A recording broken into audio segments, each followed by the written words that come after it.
صاحب هم دی. نو دغه وقار ما خیال دی تیر ځل تاسو یو سوال جواب نو ورکړی شاید تاسو چې نو شفیق که لکه تاسو چې د سوال هغې نه کړو شروع کنه کوئ که تاسو د هغې نه شروع کوئ نو بیا به چې دی نو مخکې خبره بوځو او نننۍ موضوع چې ده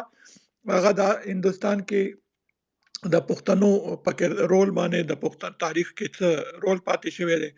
کومې امپراتورۍ تیرې شوي دي هغې حوالې سره بحث کیږي. او اول به مونږ ډاکټر وقار صاحب اورو او بیا به چې دی نو تاسو ته مونږ موقع درکوو که تاسو سوال لرئ که تاسو او نن خو د ریکارډ لګولې دی عمله ریکارډ نن ریکارډ دی او هغه ملګري چې په اول ځل مونږ سره په دې سپیس کې شاملېږي هغوی د معلوماتو لپاره دا عرض دی چې دا مونږ د سپیس سلسله شروع کړې ده د پښتنو د تاریخ باره کې. دې کې به مونږ چې دی نو د پښتنو تاریخ ته په نظر ګورو، دې کې به مونږ بیا مختلف شخصي ملي اتلان چې دي هغوی به بیا مونږ د هغوی دورې به مونږ بیلې بیلې لو، بیا به چې دی نو کوم نوزتونه چې تیر شوي دي د پښتنو تاریخ کې ملي نوزتونه په هغې باندې به جلا جلا خبرې کیږي. نو که تاسو او دا سپیسونو سلسله مونږ به کوشش وي چې هر دوشنبه یا د اتوار په ورځ د پیښور د وخت مطابق د شپې 8 بجې او د کابل د وخت مطابق 9 بجې مونږ وکړو. نو تاسو ټول د غزان سره وساتئ ټیم چې هر اونۍ دغه یو پروګرام وي د تاریخ پښتنو تاریخ حوالې سره دا د اتوار په ورځ د یکشنبې په ورځ د شپې 9 بجې د 8 بجې د پیښور د مطابق پیښور د وخت مطابق او 9 بجې چې دی نو هغه د کابل د وخت مطابق. ډیره مننه وقار صاحب، تاسو خپل د زوړ سوال جواب ورکړئ بیا خپل موضوع ته راشئ. جی ټولو ته په شریکه باندې په درناوي سلام علیکم. یا ستړي مشئ او بس لکه تیر ځل چې څنګه عمل ذکر وکړو ما لکه هغه یو سوال وخت چې دی هغه دغه شو نو که په خطا نه منو لکه چې شفیق هغه سوال کړو د احمد شاه بابا دا سوال کړو چې دا کوم نن سبا په پاکستان کې هم او په دې نور دغه کې هم د هغه د کردار کوشي د هغه د ملګرو یو دغه جوړ شوی دی نو د دې متعلقه نو ما خبره کول غوښتو خو بس هغه چې دی هغه سیز ختم شو وخت ختم شو نو بس پاتې شو. نو دا څه چې لکه موږ په دې پروګرامونو کې یو پروګرام چې دی هغه په احمد شاه بابا کو خدانن خو لکه پوره تفصيلات په هغه کې راځي خو لکه دانن خبره هغه تیر هفته کې کوم سوال شو تیر اتوار دغه لړکې ته دا یاما چې دا نوې د ته پنجابي نېشنلزم وایم دا چې شروع شوه دی خیر دومره نوې خبره ده نه ده نوې خبره ځکه دا نه ده چې زه په 1995 کې یعنی 1995 شو 1995 کې زه تر ما دلی ته نو الته کې په جامعه ملیه اسلامیه کې پاکستان د اسلامیک سنټر چې دی باغې کې ما یو سیمینار ورکولو نو هغه سیمینار چې په مغول افغان کنفلیکټ باندې و نو چې څنګه ما دغه نوم واغښتو چې څنګه ما د اورنګزیب نوم په خپل رالو نو الته کې د هغه د بورډ اف گورنر یو بوډا او د ممبر ناستو مخامخ لوی شروانه نه غاچکونه مچکونه ټول پړوندې قطار کې دغه بورډ اف گورنر سو دغه ممبران شپږه کسان ناستو نو هغه یو پکې एकदम اوټو کلم چې رحمت الله علیه کهیهګا نو ما ورته وسپلاندو په هغه کې په سیمینار کې مې ورته جواب ورکړو he might be رحمت الله علیه for you but for us he is لعنت الله علیه یره داسې خلک شو چې په ټول سیمینار کې بیا صاحب ناغشتا الته کې دا سیس ما نوٹ کړو په 15 کې د خلکو چې دی احمد شاه په بلسترګه قتل شروع شوه لکه چې ما خبره کوله احمد شاه بابا نو هغه به وی چې هغه خو هغه لوټلې دی هندستان لوټلې دی او هغه کړی دی هغه وخت کې دی هغه ارګومنت چې کوم دی هغه اوس پاکستان ته ورسېدو هغه ارګومنت دی هغه دا ولی هغه د احمد شاه بابا نه کرکه کوله ولی هغه دا ویل نو هغه دا ارګومنت چې یره د هغه نه مخکې فرنګي سامراج چې د بنگال باندې راغلو او بنگال سره خواو شاو د خوانه شو راپورې وته خو کله چې احمد شاه بابا په دریم جګړه کې په دریم جنگ کې کله چې د مرهټه ووال نو هغه د پاره لار صفا کا او هغه د پستا لکه ظاهر ده هغه درېما تھرد بیٹل اف پانی پت یا درېما جګړه د پانی پت چې دا هغه کې د مراټاو ملا سما تکړی و چې هغه دومره تسنس کو چې هغه په ټول عمر کې بیا دغه نه دوچت کړي نو چې هغه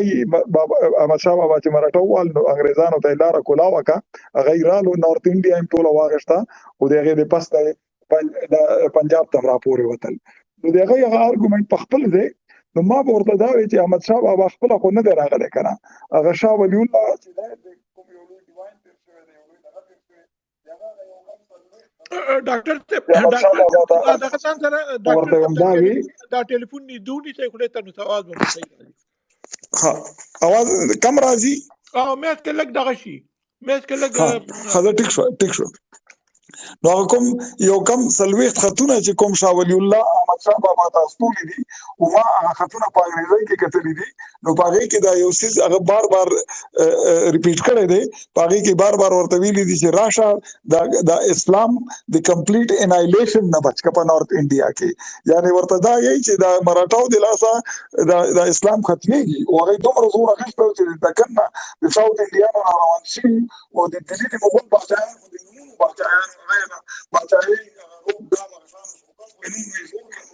نو هغه مراټاو چوت په ورته دا یو ټیکس واغښتو نو شاه ولی الله سره دا فکر و چې کله مراټاو دا سیلاب همدا سره خوشاله چې څنګه نه کدا په دې خاور باندې داشي ډېر څه بدل تر اسلام نو ختم شي نو هغه خو لکه په بار یو کم سلويخت خطونه دي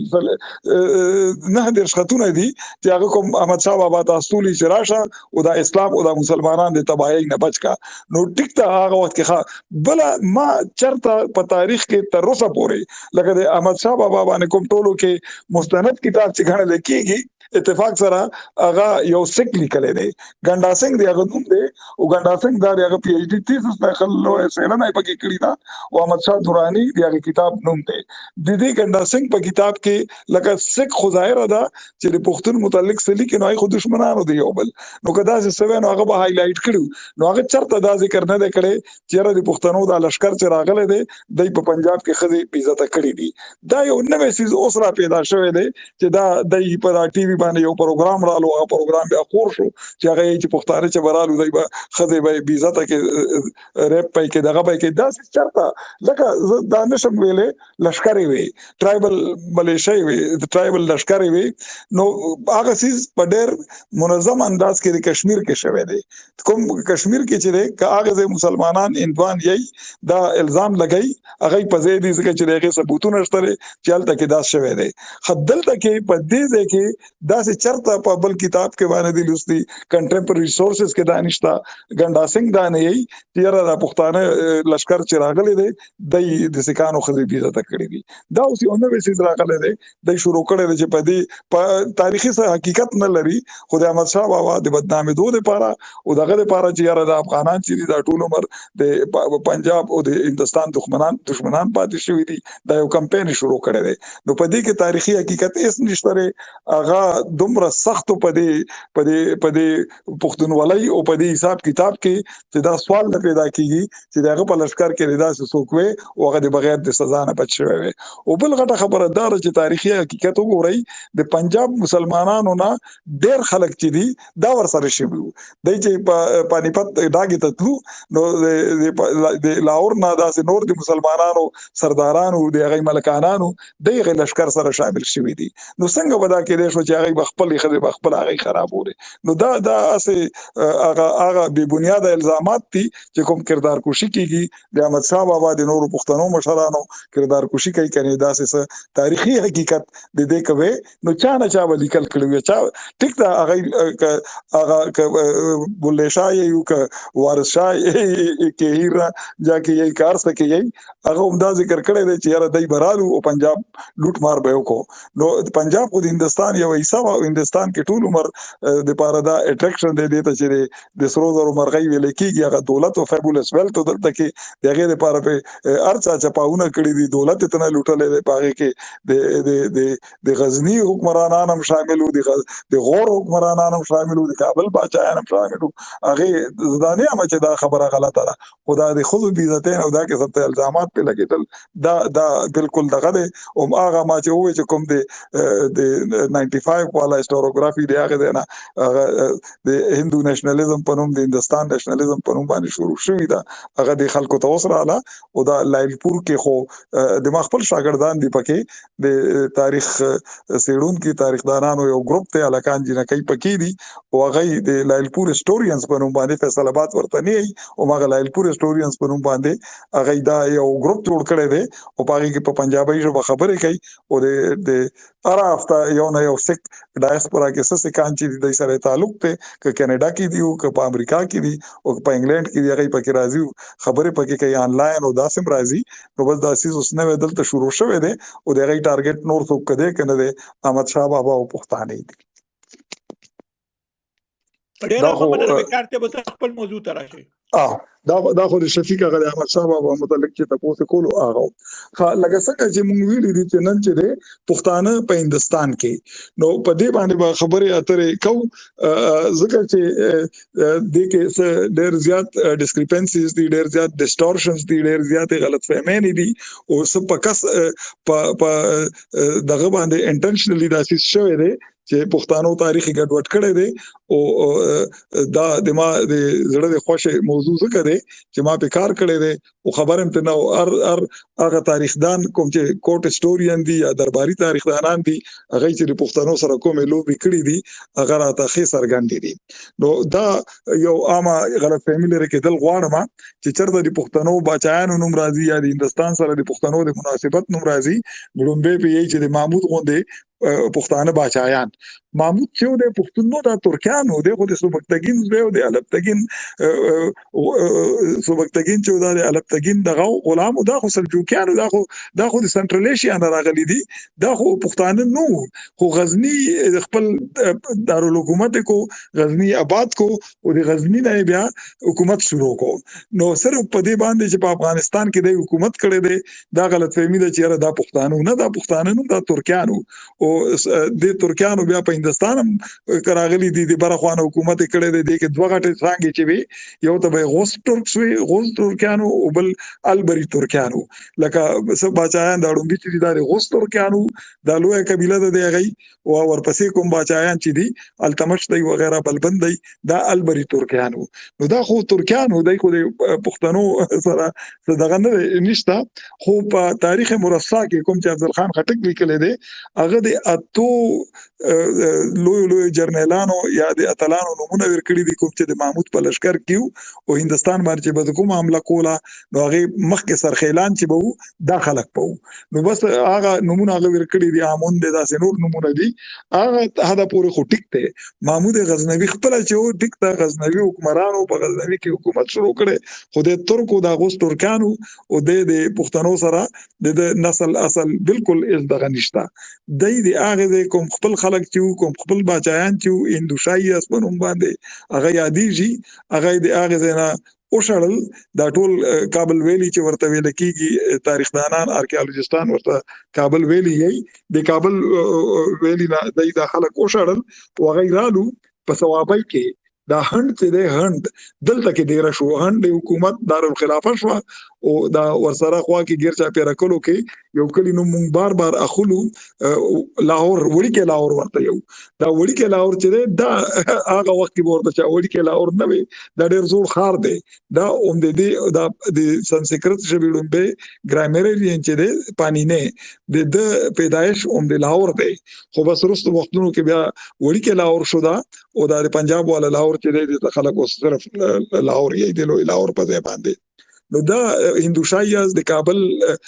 ویلینا رو تختیدل هغه دنا سوبکتګین او محمود دایره په مخ کړیو د دې لوی بچایانو کې چې پال دی انند پال دی دا خلک دایرالو او دای په اند کې کلام شته او سم دیغه کندرات شته سړی لیدې شي دا دلته کې دی مشته شو نو دا د پښتنو د نسل کوشي وختو یعنی ځکه دا لفظ ورته استعمالوم په زرګاو پښتانه په دې جنگونو کې مړ شوی دي ځکه چې د ترکانو لشکر چې براتلو د هغه کوم پښتانو د دې خو خپل نور څه وسیله نه و زمکه د کرکلی کروندې زمکه ډېر نه وي نو اواسم د ټرایبل سوسایټي کې بای نیچر ارسلې چې هغه جنگ جګړه زیاته خوشي تیم جنگ جګړه زیاته خوشولې نو د دې خواته د هندوانو هندوشاهي په لشکر کې پښتانو ولته کې د غزنی په لشکرو کې و پښتانه نو د پښتنو په حیثیت قوم دا سم د تباہي وخت دا ډیر سلويش کال چې دي په لکاو پښتانه قانون په زرګاو پښتانه د دواړو خوا په دې کې مړ شوی دي د پستا د محمود او دغه کورنۍ تر مودو پورې دلته تقریبا 200 کاله حکومت کړی دی هغه د پستا ورپسې غوریان رالل غوریان چې دا پښتانو او دای چې د لکه زیات انټرست په وست ایشیا کې او په هندستان کې تر هغه پورې انټرست لرلو چې عمله به وکاو دا نقد پیسې میسې چې به ومنتلې واپس پلاړو نو دای کې کوم نوموړی چې هغه محمد غوري شهاب الدین محمد غوري په نوم باندې مشهور دی دا شهاب الدین محمد غوري چې دی د هغه وخت کې لکه پرتویراج چوهان دا د دلی او د اجمیر بادشاہان چې دا چوهانان چې دا پکې ډیر زیات مشهور نو د هغه سره لشکر اړم کړو او لومبي عمله چې دا نو دا په یو لسوا 15 بیا کې کړی دا او بیا ورپسې 15 حمله دلته وکي خو اکثر به کله رالو واپس په شلوټ مار به کو واپس پلاړو دلته پاتې کېدو پنځت باندې نو خو ډیر لوی جګړه چې وي هغه دوه جګړې شوې دي یو په یو لسوا یو نوي کې شوې ده یو په یو لسوا 2 نوي کې شوې ده دا لومبي چې دا د تراین په میدان کې شوې ده د فرست بیټل اف تراین یې د کې غوري ته ماته ورکو پرتویراج چوهان وګټلا او بیا یو کال پس هغه تیارې او دا د خپل لکه اسونو مسونه او اسلام مسله ور سره ډیر وا او ډیر په منظم طریقې سره رالو او په یو لسو 2 نوي کې د پرتویراج چوهان ته چې رای پتورا نومېدو او خوشحال بابا کوم د تاریخ غلوه قصیده چې دا پاغي کې دا ذکر کړی دی چې د دلی باچا رای پتورا نه سر پرې کو او دلته کې اسلامي حکومت یا د پښتنو حکومت جوړ کو خو بس هغه چې دی هغه یو خدای چې خپل بچینو خپل غلامان چې به هغه وخت کې مطابق پدای هغه به سره ډېر نږدې وي ودا د ما بچی دي او بل د ما په خیال بیکړه وژوند دی دومره سره وخت نو چې د دلته کې ډېر پاتې شوی وي نو د دورونو مشر ورته باچا هغه د کشر وایسرای او دغه په نوم باندې په هندستان باندې ودا حمله کولې په هندستان بیا حکومت هم شروع کړو سو کاله خو زیاته دلچسپي برا په سنټرل ایشیا کې وا نو مشر ورته د امر شو او د چې د بیا دلته نه لګیدو خورالو عمله به کو بیا ولاړو عمدا سي یو عمله کې چې تلو نو په 1200 شپږم کې لکه سوکاله پاس په 1200 شپږم کې دلته کې په دغه کې دا جیلم سره دینا سره دلته کې چې دی نو دلته د خپل خلک چې ګکړز به ورته یا کوکران به ورته د امبوش کو د شپې نرالو د خیمه باندې حمله وکا او د شهید کو نو دلته کې بیا کله چې د پاکستان او د هندستان د میزایلو د کیسې کتاري شروع شوه نو الته کې قدیر خان چې دی د قدیر خان په دې ځای باندې کوم ځای کې چې غوري شهید شوه دی هغه ځای باندې د یو مقبرم جوړه کا چې دم یک ورته یې دی ته دم یک دی دینا جیلم سره خو شاده زه خو مقبره ته تل نه ما خو ډېر د خوان خبره ده چې دا لکه چې دا غوري دلته کې شخص دی غوري دلته کې شخص نه دی غوري مړ چې دی هغه شهید شوی دلته کې دی او هغه وخت کې لکه د پښتنو چې مونږه 13 خبره کړی و پګن پاس چې راځي چې را دای کافر هم پاتې شوی دي چې پاغه باندې سو کار کولو ته تیار نه دي د اسلام باندې دومره مین دي په اسلام کې دومره اشغالي شوی دي چې دغه څنګه د اسلام نه مخکې ژوند اړو خپل د سیړنې قابل کړي نه نو پاغه کې ما چې په دې باندې کار کولو لګیاو ما نو ځکه چې قدیر خان په دی باندې یو سیمینار وکړ کاج اعظم یونیورسيټي ته وی چې یاره په دې کې به تاسو هم څوک راځي په دې کې د پیپر وي د ماته وې ما ورته چې یاره پرې دی دا ډرامې دي موږ د ډرامو کې څه تایسا کړو خو خیر بل مرګري مې وغه مجبور کم خرم قادر هغه وخت ملتان یونیورسيټي کې هغه نه خامخاوته پیپر یو داسې هغه شانتي نو ما ورته وی چې دا خو په سټیج باندې علامه اقبال په دې لوی اډیټوریم کې دغه قدیر خان مشر ملمو ځکه چې هغه دا ډرامه ټول هغه جوړه کړی و نو ما ورته وی چې ما ورته چې یاره محمد غوري چې دی شهاب الدین محمد غوري خو دلته کې نه دی ځکه چې هغه لوکل سورسز کنټمپرري سورسز دا یي چې امیران خپلو کې مشوره وکړه چې دا مړې کومه اوس د تیرا په دی لار د خیبر په لار باندې وړو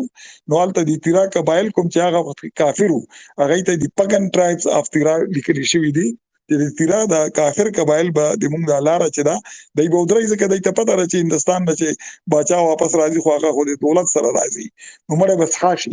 نو خبره دا ده چې مړ موږ په پټه په بل لار وباسو او یو موک فونرل یو موک کوفن جوړ کو چې د دروغو په دې کې بادشاہ روان دی هغه کیسه کتاره مشهور کو چې د بادشاہ مړ روان دی او ماغه شانتو شو د تیری منګلو په لار باندې په کورم باندې دی د بادشاہ مړ چې دی هغه پټ بوتلو او یوړو او په غور کې شخ کو او دلته کې دا لار چې وا د تیرا خلکو دا لار چې دا د خیبر ایجنسی نن سبا د خلکو دا لار ودرولي وا او دایته وی چې را مونږ سره پیسې تاسو په پیسې راکوي بیا دای ور سره نیګوسییشن سکول په دې کې چې خبر شو چې الته کې دویمه درېمم دی هغه شو په پارام جنازه منازه پستا هغه د پسته ورته وی چې دا خو مړ نه دی بس لږ مو د پیسې ور کې ولار ورته غي کولا وکا نو ما چې څنګه اول وی چې کدیر خان پورا ډراما کولا نو چې ما ورته دا وی چې خو دلته شته نه او تا دا مخبره پسو نو دغه پورا سیزو درا پاسه د په سټیج باندې چې یاره ډاکټر صاحب دا خو منی چې دلته شهید شوی دی کنه مې بالکل امبوش شوی دی دلته والے دی دلته شهید کړي دی بس مونږ پاګ دی باندې یو نه جوړ کړی دی بیا کیسه شروع کا چې یاره مونږ مسلمانانو دا ټول جهان کې مونږه خیر دا خو اسه ورکی یو د غراله دی محمد غوري چې دی د په وخت کې د یو بل سپاسالار ورته یای کې جرنیل ورته یای په اوسنی اصطلاح کې هغه اختیار الدین هم غلجیو دا غلجیان چې دي دایته د هندستان تاریخ دانانو خلجی ویل دي دا خلجیان نه دي دا غلجیان دي دا اختیار الدین غلجی چې د شهاب الدین غوري لپاره بهار او بنگال فتح کو د بنگال ته ډاکې ته هغه وخت کې نادیاوي نو دا کیپټل نو دا دواړه علاقې ورته د فتح کې او د خواته د نور غلامان چې پکې قطب الدین ایبک چې د هغه کامیاب شو د مرګ د پستا او په هغه 1211 کې په لاهور کې هغه پولو کولا د خپل اسنه را پریوتو مړ شو او قبر په لاهور کې دی خو هغه ترکیه هغه دغه نو د دې لپاره دا لغوندې ذکر د دې پښتنو بچایانو په هندستان لکه دای د پرمننت دلته کې د اوسېدو د فتوحات چې کوم پرمننت کړی دي لکه محمود خبرالو گزار به وکړو لوټ مار به وکړو واپس پلاړو شهاب الدین دلی چې د پای تخت کو ودلته کې پاتې شو شهاب الدین غوري خبره کوم نو د پښتنو دا ذکر خوشته د لوګو په تاریخ کې بیا تاریخ ترکیانو ته واوړو د درې پسته د غلامان شروع شو قطب الدین ایبک ته پسته بیا التمش نه پسته د غلور رضیا دا ټول چې دا ترکیانو دا بیا البری ترک شروع شو پدې کې بلبن رالو غیاث الدین بلبن چې هغه سلويش کال حکومت کړي دي شل کال په حیثیت خپل باچا او شل کال د وزیرو د ناصر الدین د بلبن په وخت کې پښتانه په سرګن شو دا دایته د یو فیروز شاه په کې غلطیو هغه غلطی ته دای چې د ورتا د دلی خواوشا کې ځنګل وي نو په دې ځنګلونو بشپې نه دلته دای چې ورته کوم لیکي چې ټربولنت میواتیان د میواتیانو په ماخام باندې په دلی باندې عملی شروع کې او یو قافله د دینه په دلاره باندې روغنتلا نو د علاقې چې دا د فیروز شاه خلجی ته ورکا غلطی ته ورکا ورته ته پوښتنه ورته کار پوښتنه هغه چې هغه د انوایرنمنت والا چې خبر شو دی وزیر کنځل ورته کوي چې هغه ډیفورستیشن او ډیر زیاته د دلی نه غیر چاپیرا او د میواتیانو سره داسې او څه کولو چې هغه بیا تاریخ کې سره د اوچت کړي او دین علاوه دایته بیا یو خپل ریزیډنشل کالونی ورته دلی کې آباد کا هغه ته افغانپور نو د افغانپور په نوم باندې رومبي ځل دی اوس په تاریخ کې رالو او ورسره د سره نور علاقې بیجپور کمپل او پټیالا دې ځینو کې ورته جاګیرونه ورکړل د بلبن د پستا د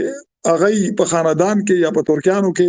داسې څوک نو چې هغه په دې ځای کې حکومت کړی وي چا 2 میاشتې کړی دی چا مسیح 15 میاشتې کړی دی چا څه مطلب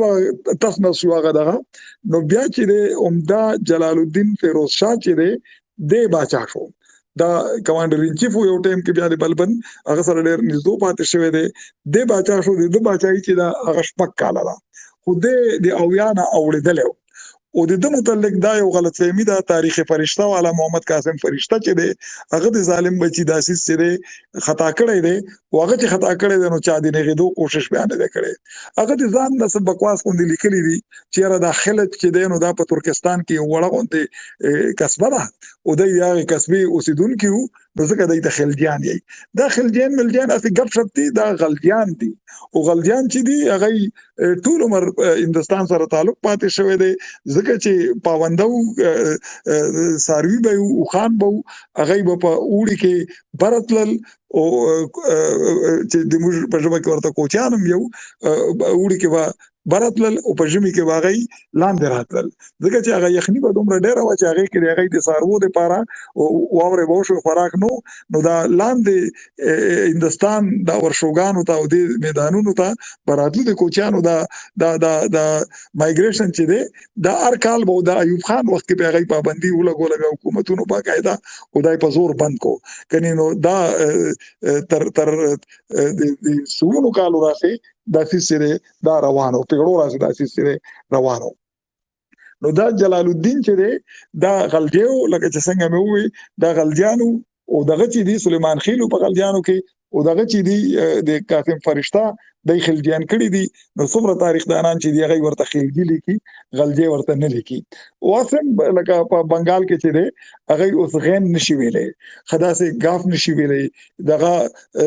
زین نشي ویلې ضرور ته ضروري نو دا چې هندستانیان ډېر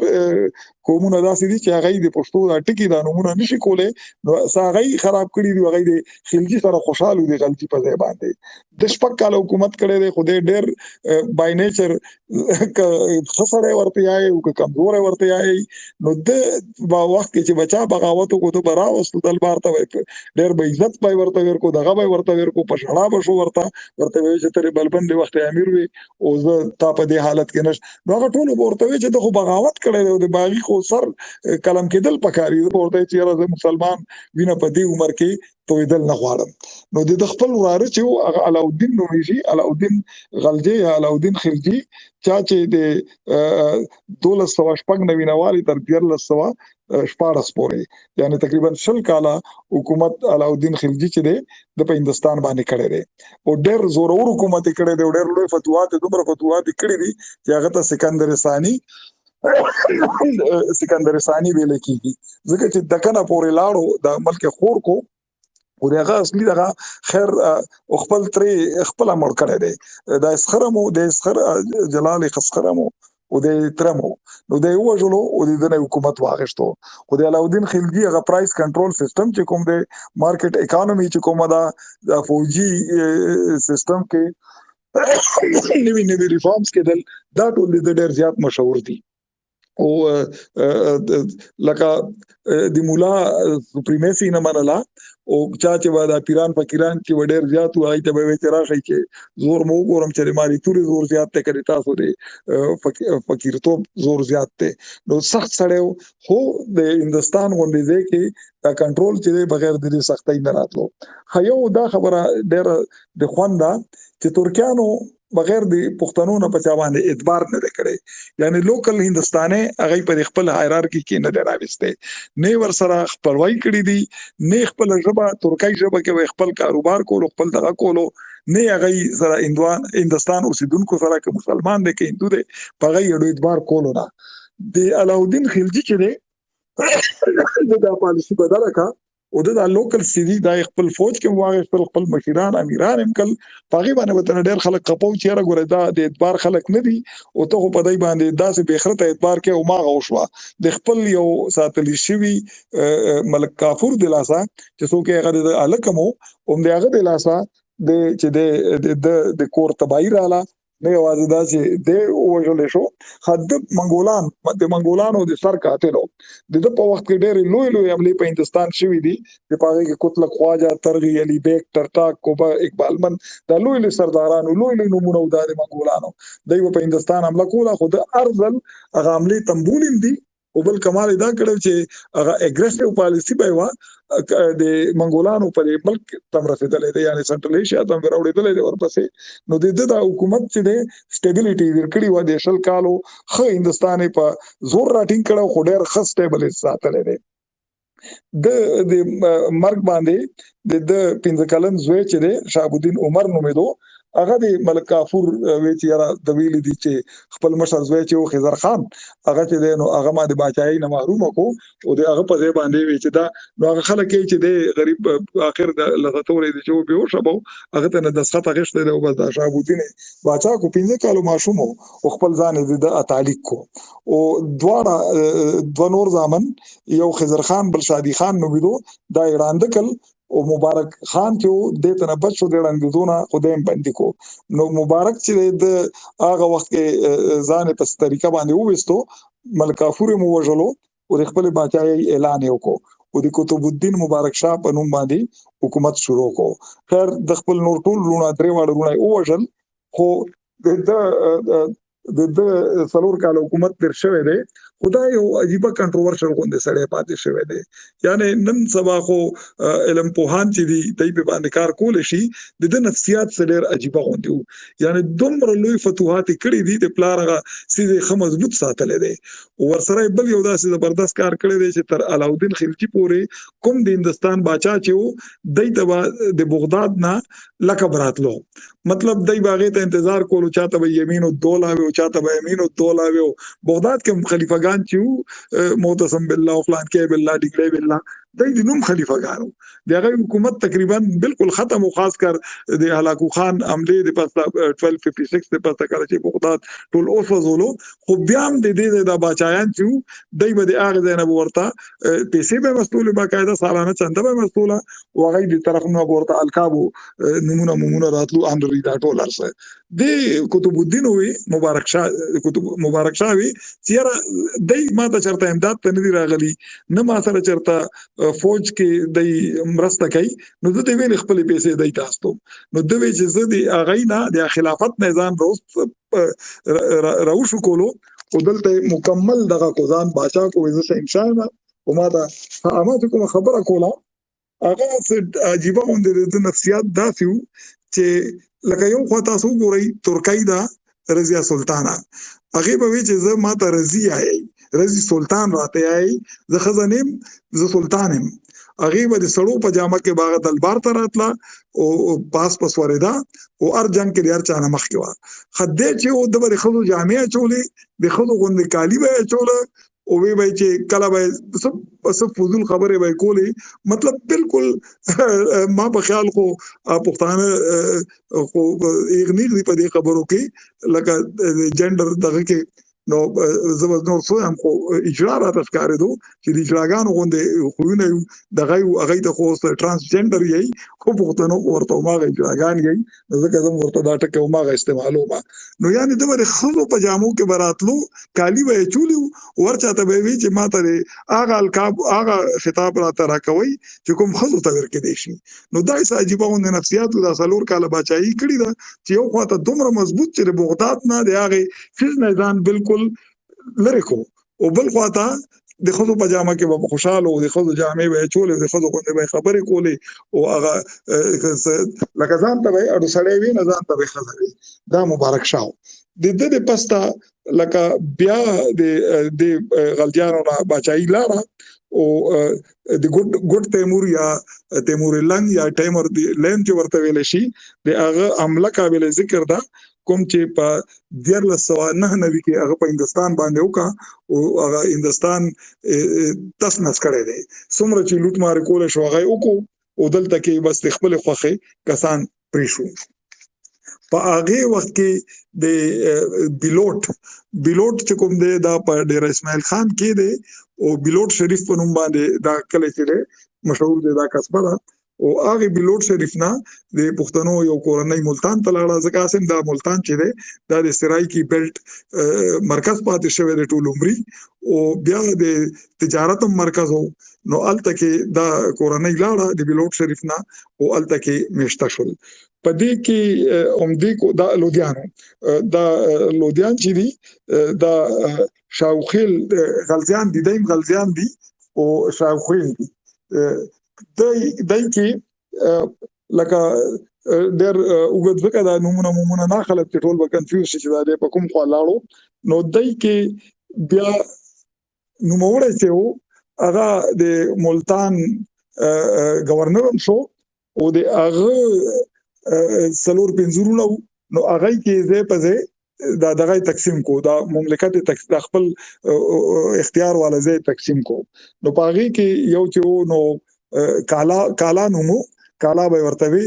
هغه د بهلول لودي پلار و. بهلول لودي چې د دا د لودیانو په هندستان کې چې کوم حکومت کړی دی د هغې سرخیل دی، د هغې مشر دی، او د حکومت چې و هغه د اپریل 1451 نه والې تر 1400 جولای 1488 پورې و. یعنی د پورا حکومت چې د اته د حکومت کې ډېر انټرېسټینګ فګر دی، د 38 کاله 8 میاشتې او 8 ورځې حکومت کړی دی. ها د باچایي چې کومه وه هغه د پښتنو باچایي وه. د چرته په تخت باندې نه دی ناست، چرته په ښه اس باندې د نورو نه دی سور شوی، او ټول عمر روټۍ چې وه دا به د خپل پښتنو ملګرو سره خوړه. په ځمکه به یې ناستې کولو او پخوا د کوم قالین باندې چې به ناستې کولو هغې ته لمسۍ یي، هغه د ګړو بزو د وړۍ نه چې ریشي هغه لمسي اوس هم د کوستان وستان کې شته دی، هغه لمسي باندې به د ناستې کولو. بیا او تکیاګانې مکیاګانې دا به یې ناچولې. بیا به ټول ورته وي چې یاره د بهر نه چې کوم امبیسیز راشي، کوم امبیسډر راشي، هغه ته ډېره ګرانه وي چې دې کې مونږ وپېژني چې باچا څوک دی او نور. نو په زور یې ورته یو پټکی په سر کو چې په هغې پټکي کې یو سره ملغلره وه. هغه سره ملغلره لږ د نورو نه لږ منفرد کو، لږ ممتاز کو. هغه به ورته وي چې یاره کم از کم دا به اوس اسانه وي چې بهر نه څوک راځي چې هغه مطلب دا فرق کولی شي. د په وخت کې د ماس مایګریشن شوی دی. په 1451 کې د تقریبا ختمېدونکی و دا کال او 52 شروع کېدونکی و، د ملتان ته راغلی او د دهلي نه حمله یې کړې وه چې دې کې هلته کې چې کوم لوکل باچایان وو، سیدان به یې ورته وي، خضر خان لودي اولادو، دا لودي خضر خان اولادو، هغه چې دي څوک ورته په تاریخ کې د جونپور باچایان یا د شرقي کنگز اف جونپور ورته یي، هغه په دهلي باندې حمله وکړه. په دې وخت کې دا سړي خو ټول د ملتان په دغه باندې راغلي وو. هلته په کلا کې دننه 2.5 ښځې د دې فیملي د دې کورونه ماشومان وو. نو هلته کې د خواشي چې وه هغه ډېره هوښیاره ښځه وه، هغې دا کار کړی دی چې ښځو ته یې د سړو جامې واچولې او په دا پیرافټ چې دی د کلا په د دروازه په دیوالونو باندې ګرځولې چې یاره د دشمن فوج ته دا پته ونه لګي چې دی کې ښځې دي که سړي دي. او ده ته سوال جواب وکړو. نو بهلول خو ملتان ته راغلی و، د ملتان بسیج کړی و. نو ده هوښیارتوب دا وکړو چې په ځای د دې چې دی د دې نه تللی وی د خطونه واستول د ټولې پښتونخوا ته، د مشرانو ته، قبایلي مشرانو ته خطونه واستول. هغه خط د ډېر انټرېسټینګ خط دی، یعنی د په هغې کې 2 څیزونه په ګوته کړي دي. یو باچا خان به هر وخت دا وایي چې پښتون هر شي ته ټینګ دی خو نغدو ته نه دی ټینګ، پیسو ته نه دی ټینګ. نو په هغه خط کې د هغې ته دا لالچ هم ورکړی دی، ورسره یې ورته پښتنی ننګ چې دی، غیرت چې دی، هغه هم ورته په ګوته کړی دی. لکه هغه خط چې دی دا د ما سره شته دی، نو زه دا یو څو ټکي ته نه اورېدل غواړم چې هغه خط کې د څنګه لکه هغه ارټیکولیشن پکې څنګه پیدا کړی دی او د خلکو ته اپیل څنګه کړی دی. دا خط د ټولو پښتنو مشرانو ته پښتونخوا ته استولی دی، ورته دا ویلي دي چې دا خط الفاظ دي خدای تعالی په خپله مهربانۍ سره د ډهلي تخت پښتنو ته سپارلی دی. د هند نور باچایان دا غواړي چې دوی د ملک ورک کړي او دوی د زنانو بې عزتي وکړي. د هند ځکه ډېره پراخه او زرخیزه ده او د ډیرو ټبرو د آبادی باعث کې دی شي. د دې لپاره راشي د مشرۍ نوم به زماوي، خو نور هر څوک کسپوروي، نور هر څه کسپوروي کتوروي سره به د قدرونو په شریکو. او سلطان بیا ورته ویلي سلطان محمود د جونپور نن سبا ډیلی محاصره کړی دی، هلته کې د پښتنو کډې هم دي. که تاسو دا وخت په پښتو ننګ کول غواړئ نو د خپل طاقت سره راشئ. دا خط ډېر ما چې څنګه ووی یو اپیلینګ خطو، یو اپیلو د پښتنو لپاره، نو هغه د په ډېر لوی تعداد کې هندستان ته روان شو. عباس خان فروانی چې دی هغه په تاریخ شیرشاهي کې لیکي چې دی لکه د میژو او د ملخو غوندې پښتانه چې دي لکه آنټس اینډ لوکس، د چې هغه کوم ورته ټکي استعمال کړي دي د میژو او د ملخو غوندې د کاتای ملخي چې دی هغه چې څنګه په زرګا تعداد باندې راځي او میشي یی دی رالو هندستان ته، د هندستان لور را روان شو او جنگونه کول یا په جنگ کې ګټه کول بخنه غواړم دا سګرانه نه و. نو ډېر زر رالو هغه ته ماته ورکو او بالول چې کومه دای سره لوس کړو او مغای ور سره پورا کو او ورته ډېر لوی انعامونه اکرامونه ورکل او بیا ورته وی چې کڅوګ دلته کې پرمننت پاتې کېدل غواړي نو د تاسو خوخه د هندستان هغه ډوبه خبره چې ما کوم وکا چې لالچ ورته دا ورکړو چې دولت ورکو بیا ورته وی چې هندستان زمکه ډېره پراخه ده د ما سره دا شریکه کوي. نو تاسو ګورئ دا دومره لوی مایګریشن چې شوی دی د پښتنو هندستان ته، دا عمده د 14مې پیړۍ دا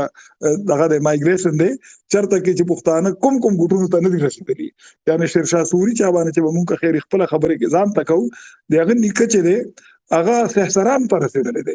بهار کې جاگیر خوښ کړی دی، یعنی چرته دیله او چرته بهار ډېر لري ملکونه دي یو بل سره. او هندستان کې دا پښتانه ټول خوار شو او د پسته 14مې پیړۍ د پسته تاسو وګورئ د ځان ته ډېر لوی لوی ریاستونه جوړ کړي دي چې پکې دی اود د رویلکند دی، بیا بنگش تلی دي، خټک تلی دي، د ثوابي خلک تلی دي، د رامپور نوابان چې دا پښتانه کنه دا خو یوسفزي پښتانه او دا مولانا محمد علي جوهر د ډله چې د رامپور د دې ماما خیله چې د نکانه چې دا ثوابي کې ونه د چې کله پېښور ته راغلي دي د پېښور نه دی نه تلی دي یو مامای دوبندای کې او نور چې دی ټوډيري کې دی علاقو کې نو دا ټول د پښتنو لوی مایګریشن چې شوی دی دا د بهلول په وینا باندې او د بهلول د بیا ورسره باچ څنګه وای چې لوس کړي دي او دا اډر هم کړو چې زه خبر شوم چې کوم یو پښتون خبره درنه روان شو د دې وجنه چې تاسو ورته جاگیر نی ورکړی یا څه دغه نی ورکړی نو سرمنه به مو باسم او تاسو جاگیر به د دې په بچو کې تقسیمېږي. نو وسار چاچا دی هر نو چاري دغه نه دا ټول پښتانه ځای کړی دي نو دا ډېر لوی ماس مایګریشن چې ورته دا د بهلول په وخت کې شوی دی او د ما چې وای چې د پښتنو یو ایډیل بچاو که دغه خبر شو چې څوک رانه خپه شوی دي نو ور برالو سره د پیزشپاګو مشرانو جرګه به شوپې ورته به وی چې یاره ته د مانه خپای نو دې مطلب دار چې زه د مشرۍ قابل نه ما نو والا دا پټکې ته پسر کا نو کوم یو داسې بو چې بیا باغه لکه एकदम افغان چې هغه په مینه او پر ورورای باندې دغه کا نو دې ته ایډیل پښتون بچای چې ویل شي هغه هم دا و د کما چې وي چې د ارسوي چې کسپوري ک توري دا سره شریک وي او ماغه ور سره وکا او خو په نره باندې د اته د ښکاله حکومت ته وکړو د په مرګ باندې د سکندر لودي بچا شو هغه چې هغه تقریبا اته ښکاله حکومت کړی دی د سکالر بچاو د ډېر لوی عالمو د فارسی ژبه ډېر لوی عالمو د بهلول دا یو خبره مې ونه کا د بهلول صاحب دیوان شاعر پاتې شوی دی یعنی د چې د پښتو شاعر مو او د حبیبي صاحب چې نه هوتک په پټه خزانه کې دی دا یو د شعرونه ورکړي دي دا ما سره چې کوم دی دا د ملک په زرغون کړم په ورکړه راشه ګور وریازي د داد لپاسا خل می د عدل په درودون دی جهان بزیب مومي زما د لاسا نو د چې د خپل شاعر مو د پښتو ویلا خدا سکندر چې دی دویم جنریشن شو سکندر لودي نو د ډېر زور په فارسی باندې او دا ډېره د خوند خبره ده چې د فارسی ژبه سرکاري تور سره د هندستان ژبه دا د سکندر لودي په وخت کې شوې ده. بل د عالم او ډېر ټالرنټ نور مذهبونو ته ارسو تم ډېر ټالرنټ نو دا بھکتی موومېنټ دا ګورو نانک دا چتیانا کبیر رامانند دا ټول چې راغلي دي دا هم ټول د دې وخت پیداوار دی د سکندر لودي د وخت پیداوار دی. نو د 28 کال حکومت چې دی دا د علمیت وخت دی په پښتنو کې خدا سیز چرته ډېر دغه نه لرلی خو سکندر لودي کړي دا او دا دوه خبرې ما چې وې د قابل ذکر دي. یو دا چې دا بھکتی موومېنټ چې ورته ویل کیږي دا د په وخت کې وده کړي دا ډېره زیاته سټیټ سپانسرشپ و دی او دویمه خبره دا چې فارسی د پړومبي ځل د هندستان سرکاري ژبه کا ځکه چې تر اوسه پورې د هندستان سرکاري ژبه داسې چا نه ده دغه کړي دا د واقع شوې ده. د په مرګ باندې بیا په 1513 کې د مړ شوی دی د دزوی ابراهیم لودي باچا شو. دا ابراهیم چې دی یعنی د یادګیرنې لپاره دا خبره کول غواړم دا دریم جنریشن شو د پښتنو سال تکي بهلول لومبه شو سکندر دویم شو ابراهیم دریم شو. د پلار او د نیکه بالکل ضد و دی د چې د ډېر یو اروګنټ چې ورته انګریزي کې ویل کیږي یو ډېر مغرور متکبر بادشاہ والکو ځوان ډېر وړي کې الکو ځوان زلمه چې کله بادشاہ شو خو د یعنی بهلول په تخت باندې نه دی ناست. ابراهیم لودي لومبه اډر داو کو چې مال لپاره تخت جوړ کړي دوی مډر داو کو چې د پلار د نیکه د کوم مشران دي که کشران دي ځاګه نه پیژنم راضي با او ما ته بس هغه دغه چې ورته یي پایابوسی چې ورته په فارسی کې یي یعنی سجده براته کوي هغه نیمه سجده چې کومه باچا ته کوي چې دربار ته څوک را نوځي ما ته بس سجده کوي هغه سر چې ټیټ کوي دغه چې کی او درې مې ورته دا چې حاضری روزانه لازمي ده ځکه چې د پدې یریدو چې دای چې دا دومره مضبوط دي دا سټیټ پلرز دي چې دوی به ما خلاف بغاوت کوي. د دغه یو عامه خبره دا و چې کینګشپ نیو نو کینشپ بادشاہي خپلوي نه پیژني د به چې د باچا نه رور وي نه پلاری نه مور وي نه خور وي نه خزوي نه زوی بس هغه باچا دی د دې چې باچاہي رشته نه پیژني. نو یو خوا د بهلول باندې باچا چې دا ټول پښتانه مشرانو ته عزت ورکړي ځان ته راغونډ کړي او د دې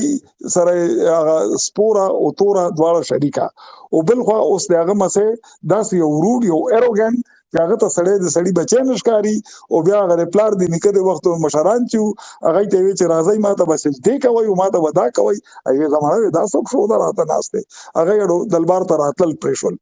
هغه په بغاوت باندې وګڼل او نمبر په نمبر دا سټیټ پلر سیو چاته زهر ورکل خو کې پسې الزام کې خو کې پسې الزام کې په 2-3 کال کې دنه د اتل لوی کسان چې دي دا وژل بس د باندې اړو د خلکو اعتبار ختم شو. هغه وی چې یاره دا څنګه سړی سره مو دغه دی بس ډېر زر په جونپور کې اودھ کې بهار کې د کې بغاوتونه شروع شول او پنجاب کې هم ورته بغاوت شو.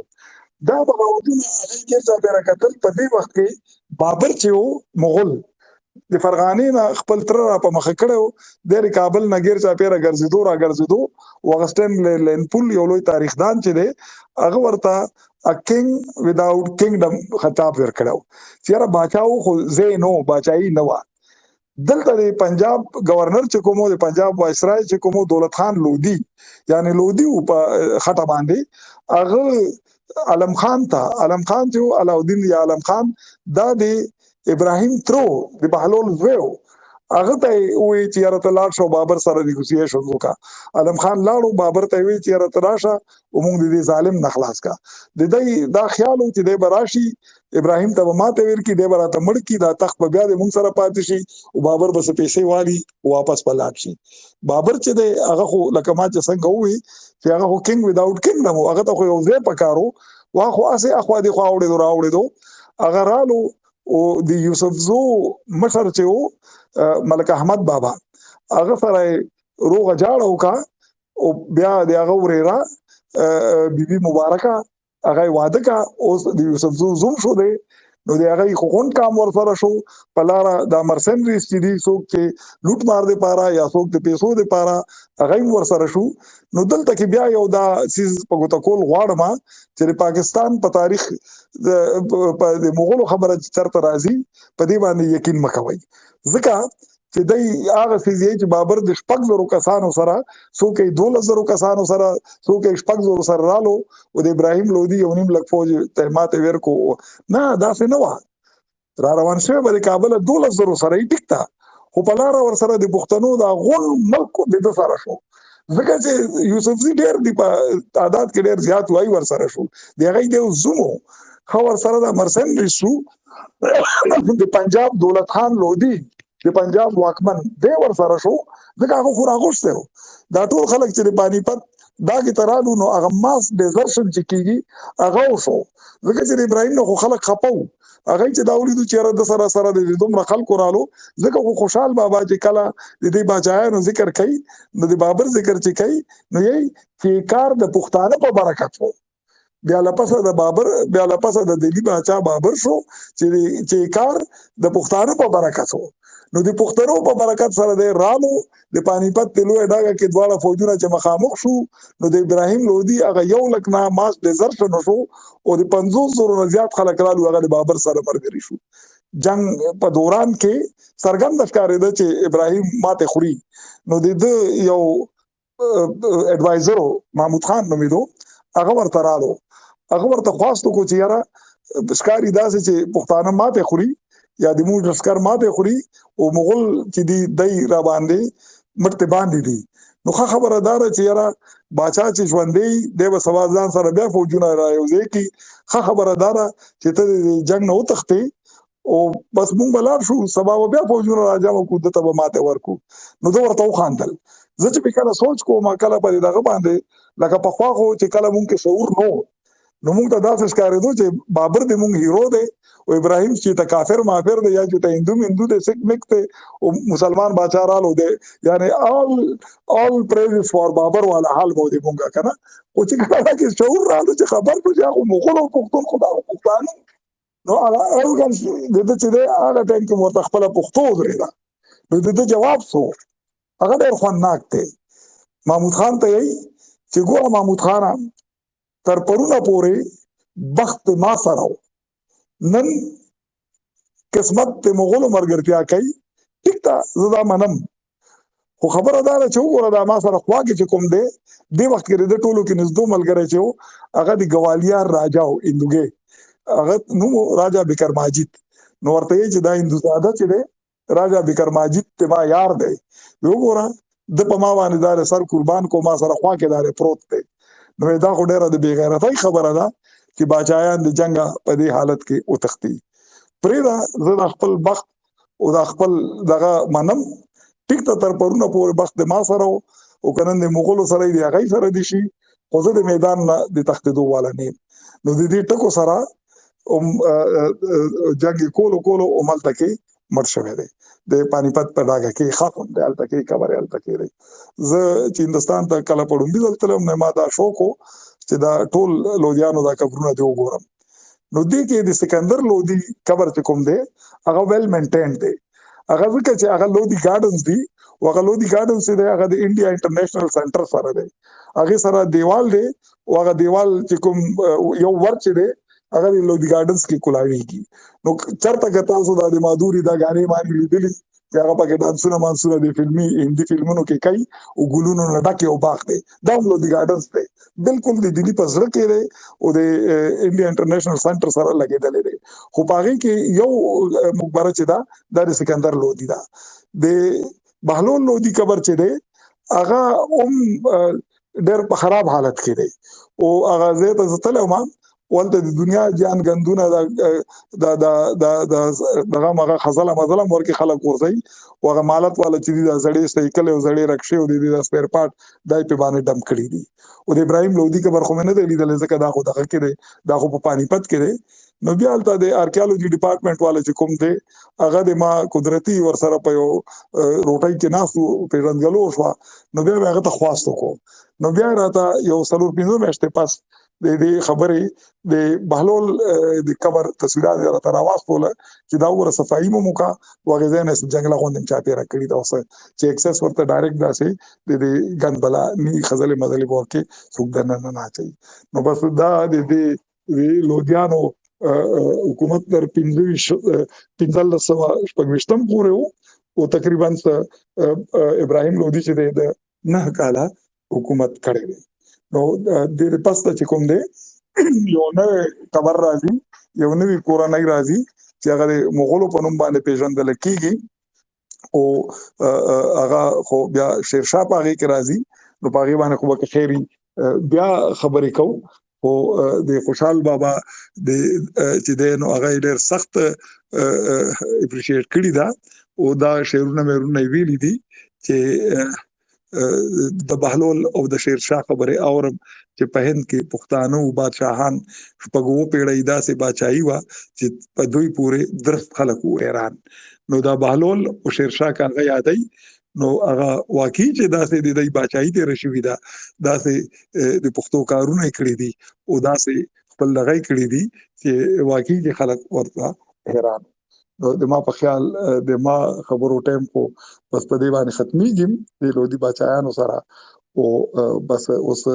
به بیا د تاسو چې څه پوښتنې چې څه ماته راځي هغه به در سره شریک کوم. ډیره مننه وقار، تاسو ډیر مفصل انداز کې چې دینو دغه د پښتنو د ځنې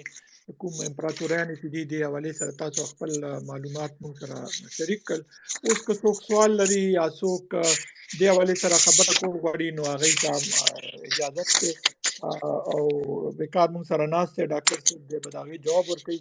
هغه څوک چې موږ سره په اول ځل شامل شوي دي په دې بیس کې هغوی د معلوماتو لپاره صرف دومره وینا کول غواړم چې دا موږ د پښتنو د تاریخ باره کې یو سپیس سلسله شروع کړې ده چې اولنې سپیس چې هغه د پښتنو د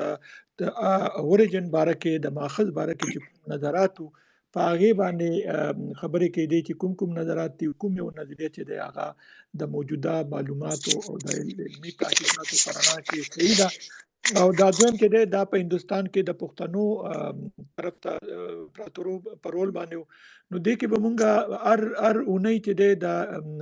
یکشنبې په ورځ د اتوار په ورځ د شپې د پېښور د وخت مطابق د شپې 8 بجې او د کابل د وخت مطابق 9 بجې به دا سلسله مونږ دوام ساتي او رو به مونږ د پښتنو چې څومره ملي اتلان په تاریخ کې تیر شوي دي یو خو به د هغوی په ځانګړي دورو باندې خبرې کوو، بیا چې څومره په تاریخ کې د پښتنو نوزتونه تیر شوي دي په هغې باندې به ځان ته خبرې کوو. نو نن چې کومه موضوع هغه د پښتنو د هند کې په رول باندې وه. موږ سره څلورو کسانو خواست راغلی دی د خبرو اترو، یو د اباسین دی، سرتاج دی او یاسر دی. دوی ته موقع ورکوم او ورو کوشش وکړئ چې خپلې خبرې مختصر او جامع صاحب محترم خدای دې وکړي چې روغ جوړ او صحت په جامو کې پټ اوسئ. تاسو ته او ستاسو دروند قدرمن مشر میلمه وقار علي شاه صاحب ته، سید وقار علي شاه صاحب ته هم سلام نیکي درناوی وړاندې کوم او د سپیس ټولو ګډونوالو ته. زما یوه پوښتنه ده د سید صاحب څخه، هغه د ملک احمد خان یوسفزي په اړه باندې ده. ملک احمد خان یوسفزي هغه شخص دی چې کابل کې تقریبا د 200 یوسفزي سردارانو تن چې د سر نه جدا کو مغولو او هغې وایي د کابل نه وشړل او لاړ پېښور ته او هلته د لزاکو ورته ځای ورکړو میشته شول. بیا چې کله ملک احمد خان یوسفزی واک ته رسیږي او په دې سیمه کې حکومت کوي، یو د پښتونخوا او د پښتنو په نوم باندې یو ریاست رامنځته کوي، یعنی یو څه ناڅه د پښتنو په نفع باندې سیاست چلوي او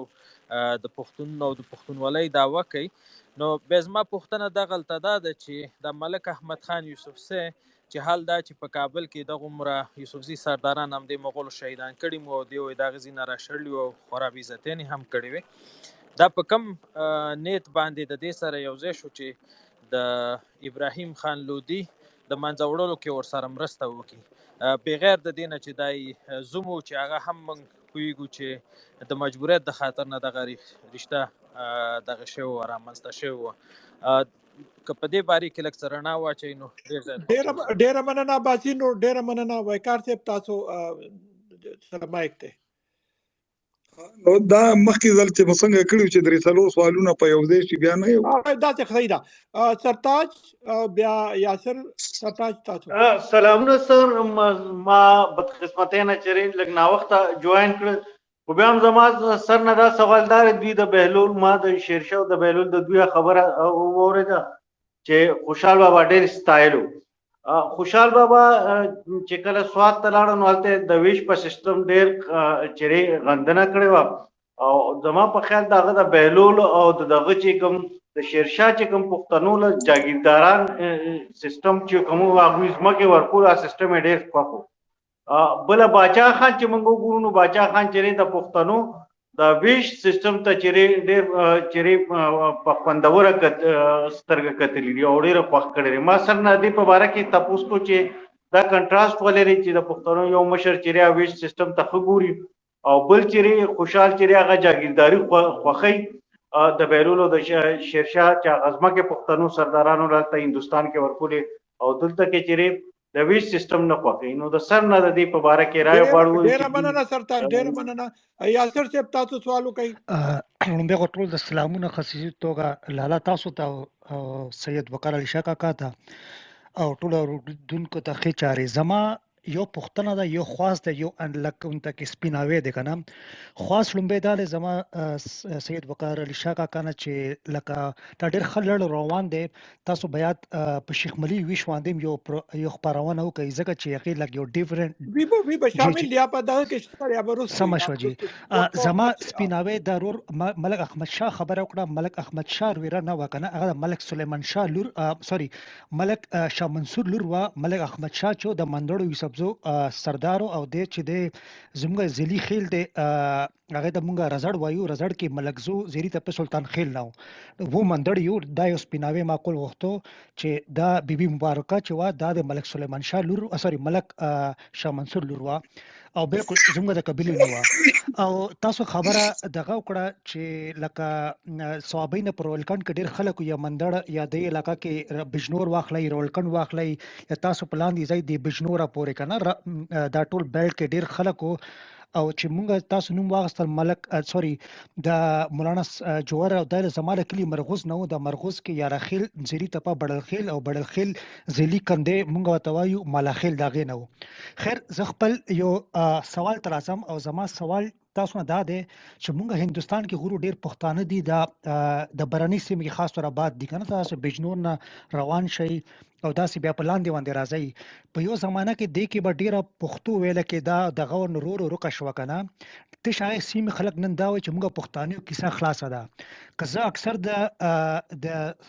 صفي حلیمي لیک لولم هغې کې هغه دا مده کې دي هغې ته پښتانه د پښتونخوا کې هم دغسې ښکاري چې راتلونکي کې درې ژبه درې عنعنات دی کلتور به خلاص وي. دی به هم دغسې وایي چې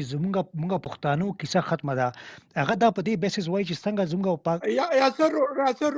داسې دی که نه چې مونږ غواړو چې زیات سوالونه وشي. ستا سوالونه نوټ شول که سوال د بل وي نو مختصرا ووایه ځکه چې مونږ وایو چې زیاتو خلکو ته مقبول خفه نه شي. ډېر ښه معلومات راکړي. جی زما سوال دا دی چونکې سید وقار علي شاه کاکا په دې کډو ډېر په جوور نظر ګوري آیا هغه په دې سره متفقه دی چې لکه زموږ حال باکا پښتنو په شان دي کم هندوستان کې دی کو نه؟ مننه جی. بالکل صحیح سوال دی کو بالکل ډېر ټو د پوینټ. عاصم جان تاسو او بیا چې دی نو زین ته راځو او بیا نه عاصم جان الو بیا زین او انبر برستولو. جی عاصم جان. جی السلام علیکم دوستانو یارانو، امید خیریت سے بیست. زما سوال دی دا کرنٹ وقار صاحب ڈسکس ہو گئی دا پنجاب سے چې یو ډیبیټ را روان دی احمد شاه درانی متعلق. نو هغه کې چې دوی خالی ریپ علاوه لوټ مار خبر کوي چې نو هغه باندې کلی روشنی واچوي چې یعنی س نارمل لوټ مار کوم چې هر کانکرر کوي یا سر ایکسټراډینری لوټ مارو مطلب ابدالی سپیشل ټارګټ چې دی سو خاص قسم چې راتلی پورا سورته وای کېتو سامان وړي څه کولای چې دوی دوی زیات پدا سټرس کوي پدا خبر. عاصم رو تا بالکل سوال صحیح دی او بیکار دی والے سره دواړه پوینټونو باندې خبریم کړي خو لږ نور وضاحت پکاره. جی بیکار تاسو سوال تاسو چلو. تاسو د چې د ما په خیال د 13 موده کې اباخین تاسو خبره کوم د 13 موده کې په یو سیمینار هم شوی او درته کې پاره کې ما خپل په لکامت باندې خبرې نه وکړي کو نورو خبره مې اوریدلې وي. نو هغه کې دا چې هغه خو دا خبره چیړلې و لکه همدا سوالال ته کې مو چې یاره د پښتنو دشمن سره څنګه دغه کولو. نو هغه خدا وی چې یاره د هغه کوم خپل خیالات یو یا خپل ویژن چې کومو هغه د پښتنو یو ریاست جوړېدلو، یو حکومت جوړېدلو، نو د هغې دپاره دا ضرورت ګڼلو چې یاره بابر سره هم که دغه وشي نو دا بده نه ده. خو په هغې باندې بیا یو اعتراض دا راتلو چې ملک احمد خپله باچایي نه ده اعلان کړي چرته، لکه د پښتنو مشر و خو خپله دا نه دي ویلي چې زه باچا یم، نه کوین شته دی، نه څه شته دی، نه څه شته دی، سکې نه دي جاري کړي، دغه یې نه دي کړي. نو دا خو یو د څېړنې دپاره، یو د ریسرچ دپاره ډېر ښه موضوع ده. او ملکزو اجره چې کومه ده په صوابۍ کې د هغې مشران دي، څه پکې زما شاګردان دي، څه دغه دي، هغوی په دې باندې اوس ډېر ښه د څېړنې خیال دی چې ډېر ښه کار پرې وکړي. او دا به یقینا چې دا کومې دا داسې قسم ته ګوشي دي چې هغې نه یو سړي لکه زه کیریکټر اسیسینیشن خو به ورته نه یم، خو ظاهره ده چې څه څیزونه دي نو هغه به را مخامخ شي چې هغې ته مصلحت ویلی کېږي. ځکه چې په څېړنه کې دا یو کاري چې مونږ به د ملک احمد خبرې که کوو نو د هغه خبرې به په 14مه پیړۍ سره ګورو، په 21مه پیړۍ کې به یې نه ګورو. که په 21مه پیړۍ کې ګورو نو دا کار هغه بالکل غلط کړی دی، د پښتون قام دپاره غلط دی، د پښتنو دپاره غلط دی، ځکه د پښتون دښمن سره یې لاس ور کړی دی. خو که دا مونږ په هماغه په 14مه پیړۍ کې وګورو نو کېدای شي څه داسې ګوشې مخامخ شي چې هغه مونږ کنوینس کړي چې یاره که هغه دا کار کړی دی نو دومره غلط نو. ځکه چې کوم دولت خان لودي بل علم خان د ابراهیم لودي خپل سکتره د پلار رور هغه دي او بابر ته انویټیشن ورکوي، هغه ته بلنه ورکوي چې راشه او موږ دې ته د ظلم د زور نه خلاص کړه. نو لکه څنګه چې نو تاسو ته داسې کلیر نه دی، نو داسې ما ته هم کلیر نه دی. نو زه یم چې یو کال به ورته انتظار وکړو که ژوند نصیب وي، که د مونږ دني نو د مونږ راتلونکي بچو ته خو به دا څیزونه صفا شي. خو دې دپاره شرط دا دی چې صحیح ریسرچ پې وشي، صحیح څېړنه پې وشي. بیا دا د سرتاج د تا خبره په ګل بدله خو خپله د خپلې خبرې جواب مو خپله ورکړو که نه، او د هغې نه ښه جواب به یې ته زه څه درکړم چې خوشحال بابا چې و هغه خپله یو جاګیردار و. خو زه دې کې لږ غوندې په امینډمنټ دا وکړم چې هغه یو داسې جاګیردار و چې هغه خو چا په ټکاوه ژوند کې نه دی لیدلی، که نه جاګیر کوي هم خو د هغه نصیب شوی نه دی، یعنې هغه خپله لیکي چې ما باندې چېرته زکات نه دی روا شوی. نو دا څنګه جاګیردار دی چې د جاګیر شته، د سره پیسې شته او د باندې شریف زکات چې دی نه ورکوي، هغه ځکه چې هغه سره دومره پیسې نه وي چې په هغې باندې زکات کېدو. نو ظاهره ده چې سیسټم خو هماغه د جاګیردارۍ سیسټم والا دی، عوامي سیسټم والا خو نه دی. نو هغه خو به یې خپله ځکه ستاینه کوي. او باچا خان خو د هغه نه 300 کاله پس راځي، نو هغه خو په دې څیز باندې ډېر ښه پوهېږي. ظاهره ده خپله د باچا خان خو ډېره لویه ځمکه وه، خو ورسره هغه تاسو وګورئ د هغه ته چې یې چې یاره ملنګ ورته څوک یې، څوک ورته یې فقیر و، څوک ورته یې درویش و. نو که خان و خو داسې خان و چې د غریبانانو سره په ځمکه ناست و، په هغې کې کسبګر چې کوم و، که په هغې کې شاخیل و، که په هغې کې مصلي دی، که په هغې کې نایي دی، که په هغې کې کساب دی، هغه پکې دا ډسټنکشن نه دی کړی چې دا پښتون دی نن پښتون دی، هغه د هغې سره په ځمکه ناست دی. او د هغې سره ما چې کله خپل کار کولو په خدای خدمتګارۍ ما ډېر انټرویوګانې داسې کړي چې باچا خان ورسره په یو پلیټ په یو جام ورسره اوبه څښلي دي شریکې، او په یو پلیټ کې ورسره خوراکونه کړي دي. نو بس دواړه د پښتنو مشران دي او د دواړو هغه وخت چې دی هغه بدل دی، او د هغه وخت سره خیالات هم بدل دي. یعنې خوشحال بابا وګوره دې حده پورې رسېدلی دی چې دا یهی چې که مین په وسله نه وي، هغه وخت د تورې دا خو خوشحال بابا چې و هغه سره دومره دغه و چې ورسره یې قلم هم نیسلی و. خو خوشحال بابا یهی چې که مین په وسله نه وي، مرد دې نه وایي خپل ځان ته، لاس دې سترګه سترګې تورې ځان دې جوړ کړي بل ځوان ته. او د باچا خان ټول عمر په نن وایلنس باندې دی، هغه او د هغه ملګرو خدای خدمتګارو نن وایلنس د عقیدې په طور سره خپل کړی دی. نو خبره دا ده چې هغه دواړو کې د ځمکې او د اسمان په دې خیالاتو کې فرق او په دې څیزونو باندې، خو دواړو د پښتنو قوم خدمت کړی دی او په خپل انداز یې کړی دی. دواړه د مونږ قامي مشران دي. بیا د یاسر تاسو مننه، تاسو ډېر څیزونه چې دي کلیر کړل مونږ ته. خو داسې ده چې د شیخ ملي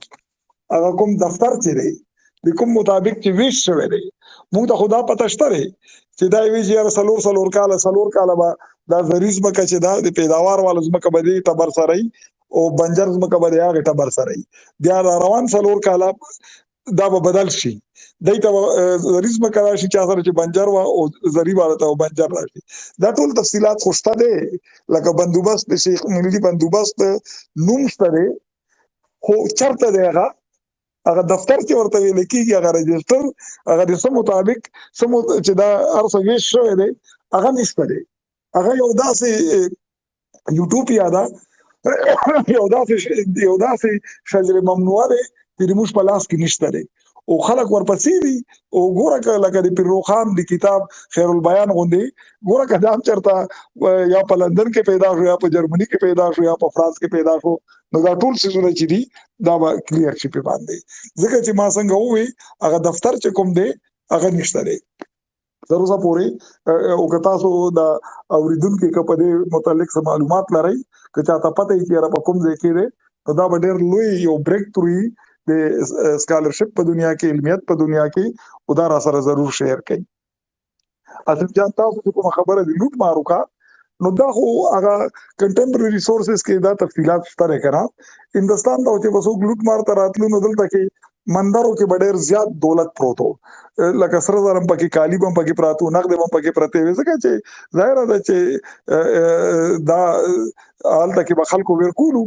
نو ځکه مسلمانان کراغلي دي که غیر مسلمان راغلي دي هغه لومبه گزار په مندرونو باندې دا په دې لپاره نو چې هغه بایګاټري سیستم او هغه یاره دومره ریلیجیس فناټیسزم کیو چې هغه باندې دا مندر تبا کړی نه یاره مندر چې دا د خزانه به وي خزانه به دې کې پټي وي ځکه په مندر په لومبه دوی چې ته پته و چې خلکو کور کې دومره سديستا د څومره په دې مندرو کې دي نو ځکه به دې تطلو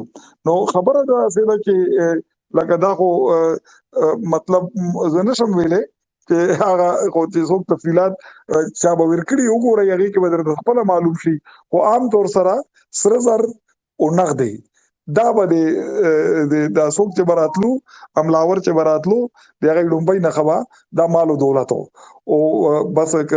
محمود دی د هغه دلبار وګورئ غزني کې د دنیا جهان سکالران هم شته عالمان هم شته لیکوال هم شته شاعران هم شته خو ای ټول بس لکه ټولو چې به ناست به د دولت په تمه به ناست چې باچا به موږ ته انعام او اکرام راکوي نو په غزني کې خو خپله دولت نو خو د هندوستان دولت په غزني تلو که نه همداسې لکه د دې متعلق خو شته خلکو به پرې خامخا کاربار کړی خو موږ ته خو همداسې دی چې ملغلرې یعنی دا دغه به چې دومره منه لکه ما د علاودین خلجي والا کتو چې یاره 1900 منه چې دی نو دا ګولډ راړو سره زرې راړو دومره ملغلرې راړې دومره دا راړو د دکن نه چې دی راتلو دیوګیري چې واله کله کړه مانکپور دا د علاقې نومو نو دی کړه والی او د کړه حاکم نو چې کړه ته راتلو دا خزانه چې ځان سره راتله نو چې څه وخت دی را رسېدلی دی نو هغې ای ورکړي چې دومره منه سره زرو دومره منه اشرفین وي دغه ګولډ روبلز نو بس همدا څیزونو په شکل کې به راتلو او لکه څه چې وو هغې به اسونه او اتیان دا څیزونه به هم خوښولو دا به هم ځان سره وړو ځکه چې اتي خو خپله په افغانستان کې نشته نه په سنټرل ایشیا کې شته اتیان د دې ځای نه تللي دي د هندوستان نه تللي دي نو دا یو د امارت یو د زور نښه به وه چې د فلانکي باچا په فوج کې دومره اتیان دي نو دا هم لوټمار کې بوتلي دي ځان سره اسونه هم بوتلي دي خو عام طور سره پریفریبل دغه چې به وو نو هغه به سره زرو دا دغه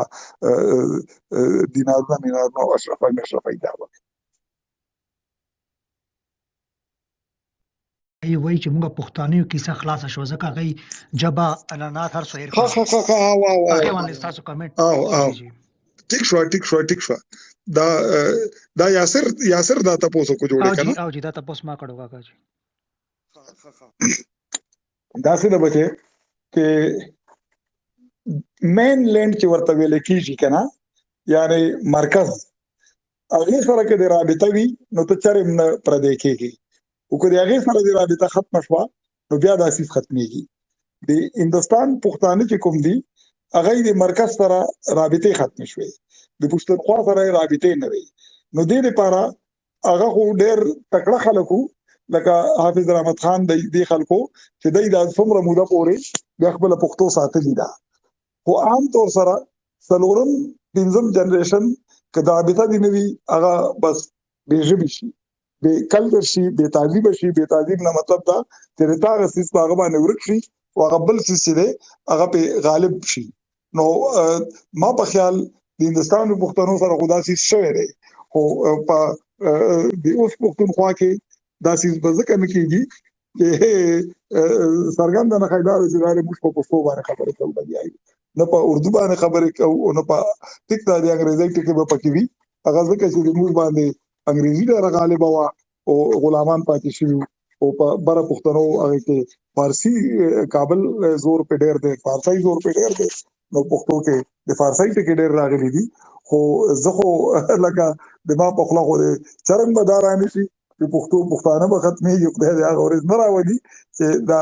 دا چېرته وشي. او یقینا چې صفیه بیبي کې یی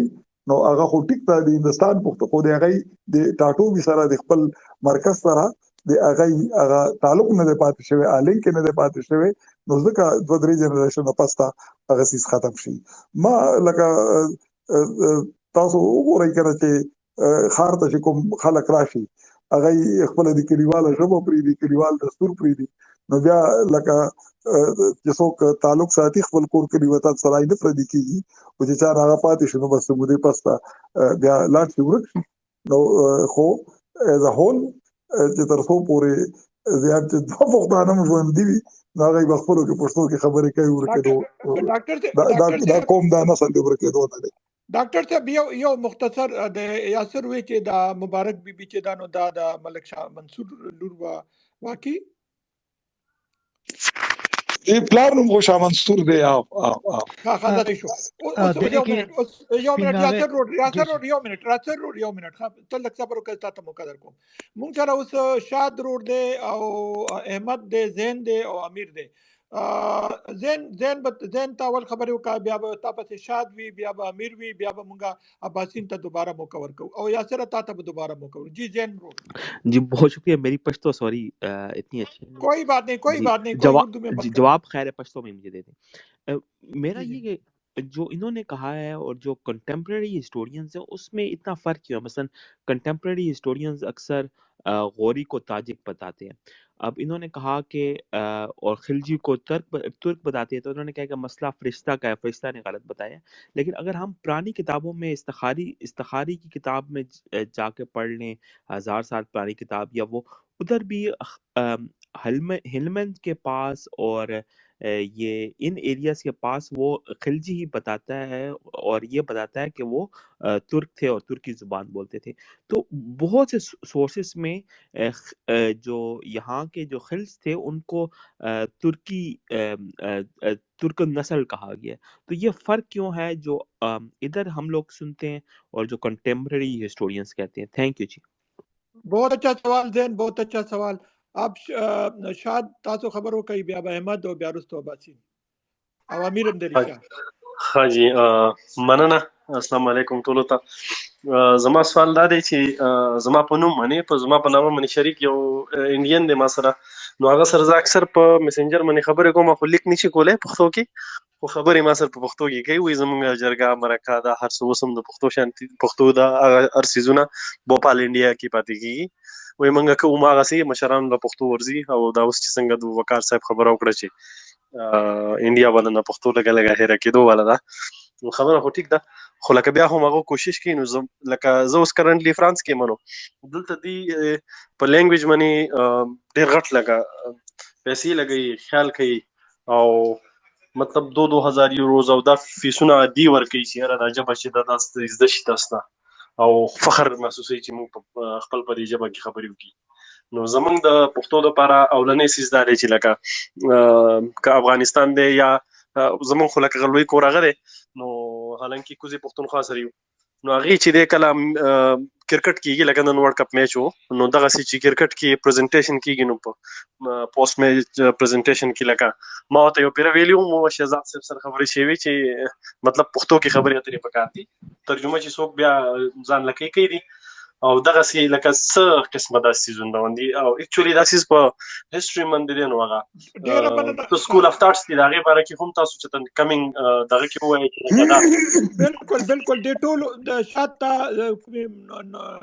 پوینټونه چې د دې موجوده موضوع حوالې سره دي هغه بس وقار صاحب درکړي او که تاسو موږ سره مستقبل کې هم دغه رنګې شرکت کوئ نو تاسو ته به د نورو ډېرو سوالونو جواب هم ملاو شي. ډېره مننه شاد دغه کړی بالکل مې دا دغه کړی احمد صاحب او زما د ریګولرلی به زه دې کې انشاءالله ډېره مننه احمد تاسو یاسر عباسین تاسو دوباره موږ موقع درکو. یاسر عباسین جی احمد تاسو احمد صاحب ډېره مننه. احمد صاحب اول خو ګیله درته کوم هغه ځکه چې تېر هفته به راغلی ما 2 سوالونه وکړل سوالونه دومره ډېر شول چې زما پکې ګډ وډ شو هېڅ جواب نه لو. Anyways, زه به بیا ریپیټ کوم که چېرې هغه سوال اولنی ماته یاد دی وقار صاحب د ده سوال دا و چې آیا د پولې نه هغه طرف ته د پښتانو چې کوم مزاحمتي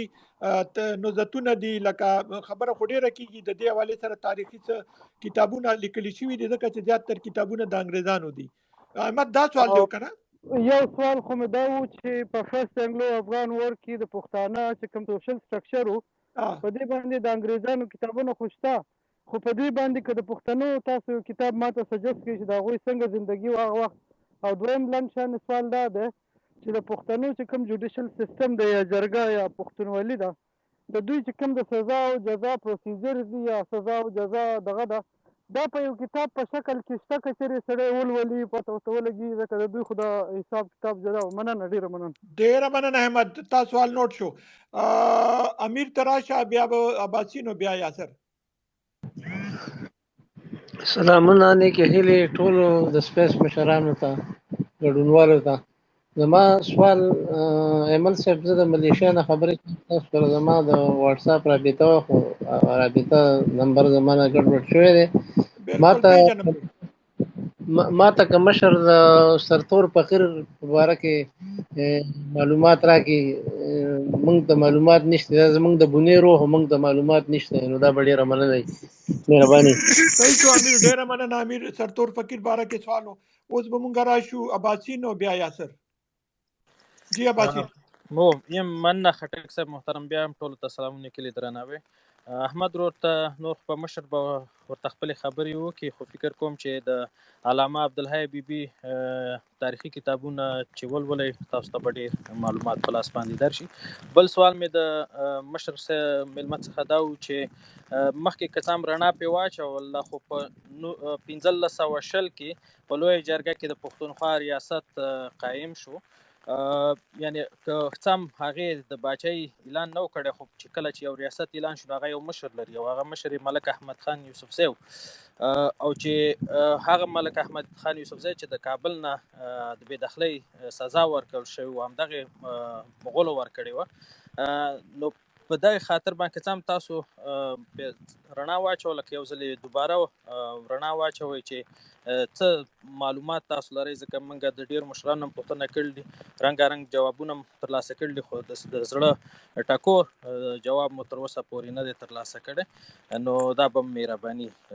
مننه ډېره مننه عباسین. وقار صاحب تاسو د عباسین سوال نوٹ کو چې ملک احمد خان د کابل نه وشړلی شو بیا هغه خپل ریاست قایم کو تاسو وایي چې ریاست نو قایم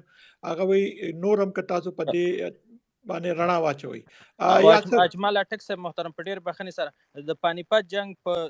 1520 کې شوی دی او د پښتونخوا ریاست په 1520 کې رامنځته شوی دی. 1520 کې ښه او نو 1520 کې دا تقریبا یعنې د پانیپت د جنگ نه 6 کاله مخکې د پښتونخوا ریاست دغلته راغلی دی او د بابر لښکرې په همدې پښتونخوا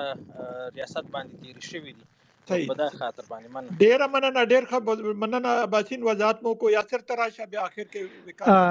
دا خبره ملک احمد شاه کېږي نو ما دې کې لږ سپیناوی وکړم دا وختي تاسو ملک شاه منصور مو وی دوی تربورانو لکه دا چې دا لکه موږ مندړ چې یو که نه څلور قامه یو رزړ وایو یو ته مانوزي وایو یو ته خیزر وایو یو ته محمدزي وایو. نو شاه منصور چې یو که نه دا بالکل رزړ د ملک احمد شاه تربورو خو دغه نه و. بیا موږ چې کوم قبایلي زموږ دغه موږ روایت دا چې د چې کله خپل لور واده کړه که نه موږ کابل نه راغلي خو بیا ملک سلیمان شاه دی ښه اخ هم په کابل کې واپس کابل ته تلو او دره چې کوم بیا لکه لور خلاړه هندستان ته او بیا چې درو کوم زوی هغه هندستان ته لړ کنه زموږ دا ویل شي او دا بره ما کتاب پین کړی دی نو په دې کې ما لوستل دی دا روایت دی کله چې په کم جنگو د همایو هغه جنگو په دغه باندې اګست چا اوس ایگزیکټ معنی هری دغه شیر سوري په دلی باندې برید کړ نو کې ملک احمد شاه مرسته کړې وکنه آیا دا خبره خو ډیره سیړنه ده لکه دا خو یو مال لست ده خو لا کنفرم کول نشم چې دا سور حقیقت ده سور نه ده نو تش ما لک قبایلی تاسو د خپل بریک ډاون راکو چې دا تربورو ډیره مننه یاسر ډیره مننه وقار تاسو سره مایک ته بخنه غواړم خټک صاحب دا یو نوٹ برانه پاتې وای یو نوٹ دا دی چې ګوره که د ابراهیم خان لودي تر هغه په دې باندې دوکه شوی چې قدرت به بابر دی ورته وسپاري نو دغه ملک احمد خان یوسفزی خو باید په دې نه وی دوکه شوی ځکه چې دا خو دې هر څه په خپلو سترګو د کوټوالي کې لیدلي چې مغولو دې سره کم چلند وکړو نو دا باید نه وی دوکه شوی مننه ډیره مننه باسین هغه وقار صاحب داسې ده چې لومبه خو به زوم د ذهن چې کوم سوال کړی دی هغه باندې راځم کړه اس طرح ہے کہ تاریخ فرشتہ سے پہلے کسی نے اردو کې ورته یام کنه ځکه چې مای پښتو کې پوه نشي کنه اوی پښتو کې وای په پښتو باندې دی پوهیږي پوهیږم داسې د چې تاریخ فرشتہ نه مخکې چام دا ذکر نه کړي چې لودیان چې دي دا خلجیان چې دي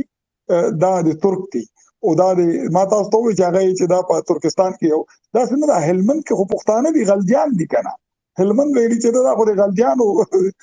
ابای وطن دی کنه د څنګه د کې بزو دا منم چې هغه کې خلکو ترکای وي ترکی نه بل ژبه دا پښتانو او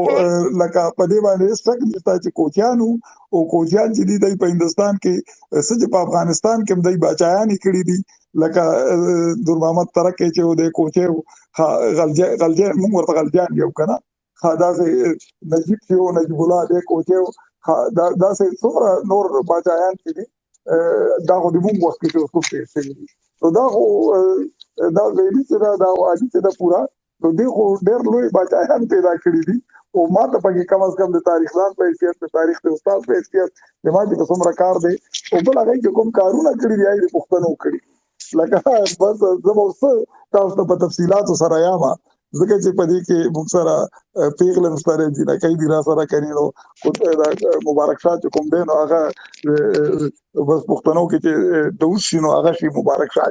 نو دای چې کوم کارونه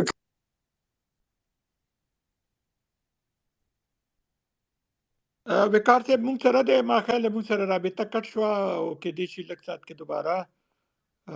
وقار صاحب تاسو زمونږ आवाज اورئ وقار صاحب تاسو که زمونږ आवाज اورئ نو تاسو که فرض وکړه نه اورئ لګیای کنه دا تلفظ مسله ده حالت کې دا سه هغه اچھا وقار مونږ تا خبره وانه ورته دوباره سره نه دوباره وای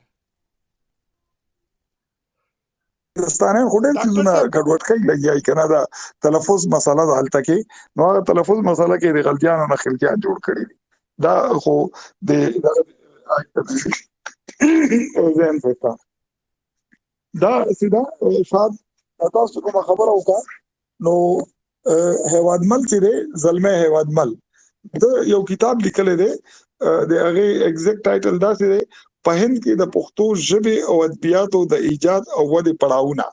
یعنی دا انګریزي کې صدا سے جوړیږي the history of Pashto literature in India, the growth, creation and development phases of Pashto language and literature in India. خدای په 1903 کې دا کتاب چاپ کړی د ما سردار پروت ماته ډالۍ کړو نو پښتانه خو دي دای خو په هندستان کې چې پاتې شوی دي نو سرګن پاتې شوی دي او مطلب دا به یو مشهور خبره وا چې کوم پښتون چې د بره ملک را روان شو نو یو پندوکې به ور سره یو جوړه جامې به ور سره پکې یو ور سره تور وا نو چا به نه تاسو کې چاله کې چرته زی نو به چې زم هندستان ته وسه بکې ویا به باچا شم او یا به سر خورم نو هغه مطلب دا چې ک باچای هر پښتون ته نه خو د حکمرانی خو وکنه. تاسو وګورئ دا څومره راجواړي چې دي پاغي کې څومره لوی لوی پوسټ دای کې داسې څه خاصیتونه وو چې په وفاداری وا او بل پکې میدان او تور وا. نو دې میدان او د وفاداری د لاسه د اندوانو ریاستونو کې تاسو وګورئ په لوی اردو چې دي هغه پښتانه پاتې شوی دي. تر څو پورې احمد تاسو چې کوم خبره کوي نو پښتانه چې کله راسي اسلام راغلی دی نو دای د تور په لاس کې ورکړی شوی دا کلام ته ناغسته شوی دی. د ما आवाज راځي عمله اوس راځي مې کله نه کله کټ شو راځي. نو دای چې کوم لکه د اسلام د راتګ سره د دینه توره واغشته شو توره ورکړې شو او کلام ته نه واغشتو. نو د دې لپاره تر څو پورې په پښتونولۍ باندې لیکل دي پښتو پر د دستور باندې لیکل دي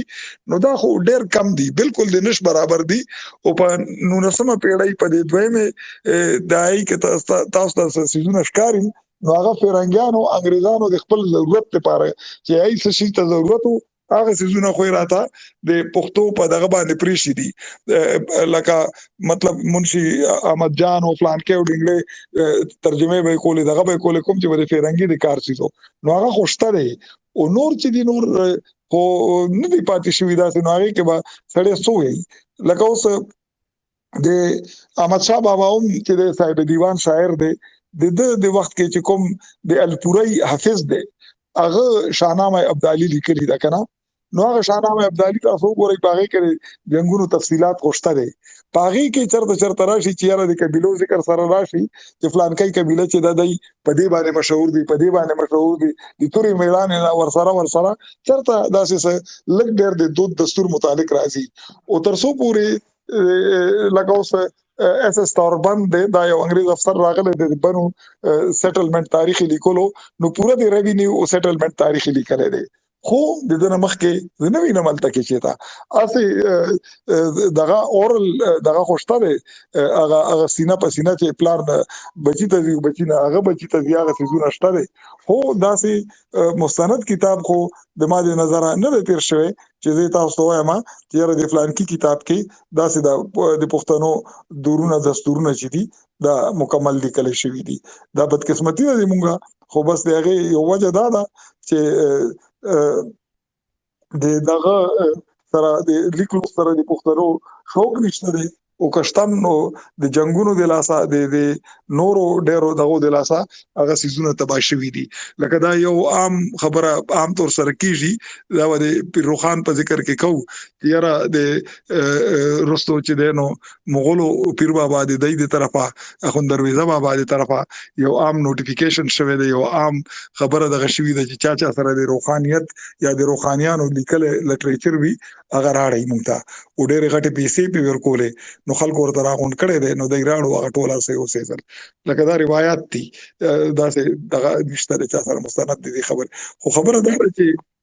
لکه یو څه کوم په خپل سترګو لیدل دي چې دا د پښتنو د ادب د سيزونه چې دي دا څنګه تباہ کیږي په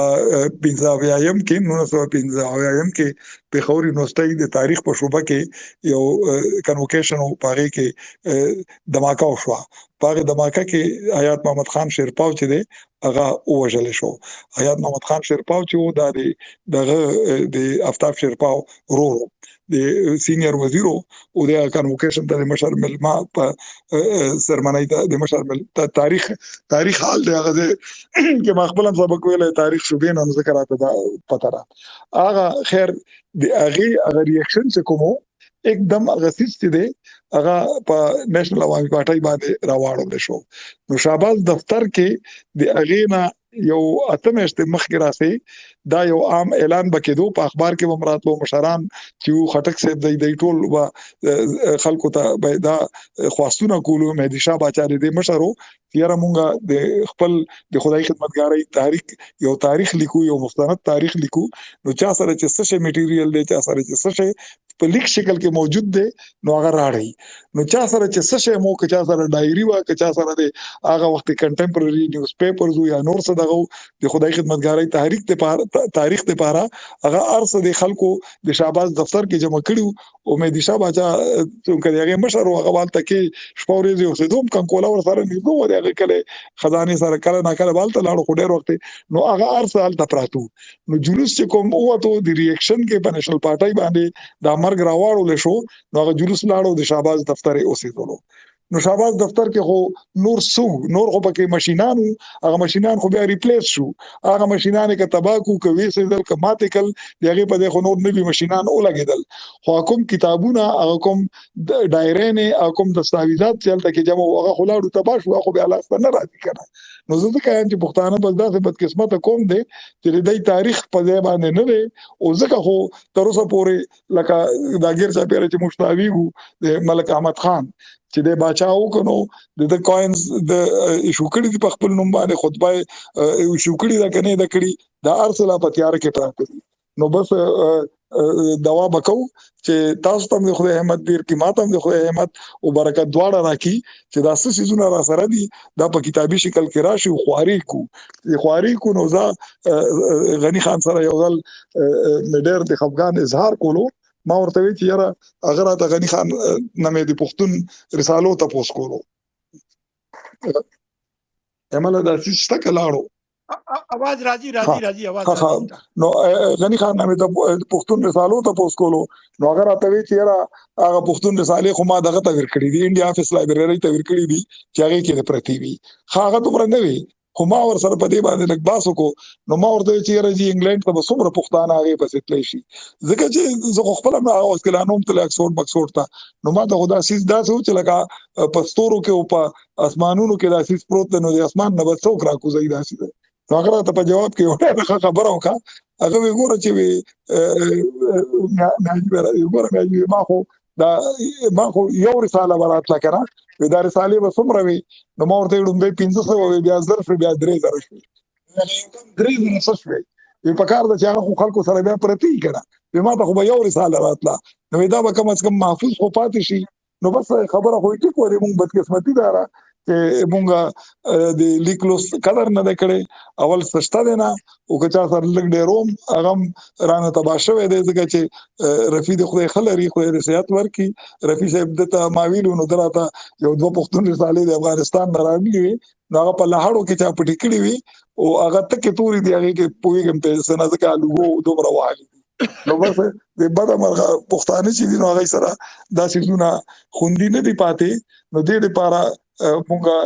د لیکلوس چې چرته خبره راځي نو بس خپل ارسله خپل گریوان کې وګوري نو پاره کې مونږه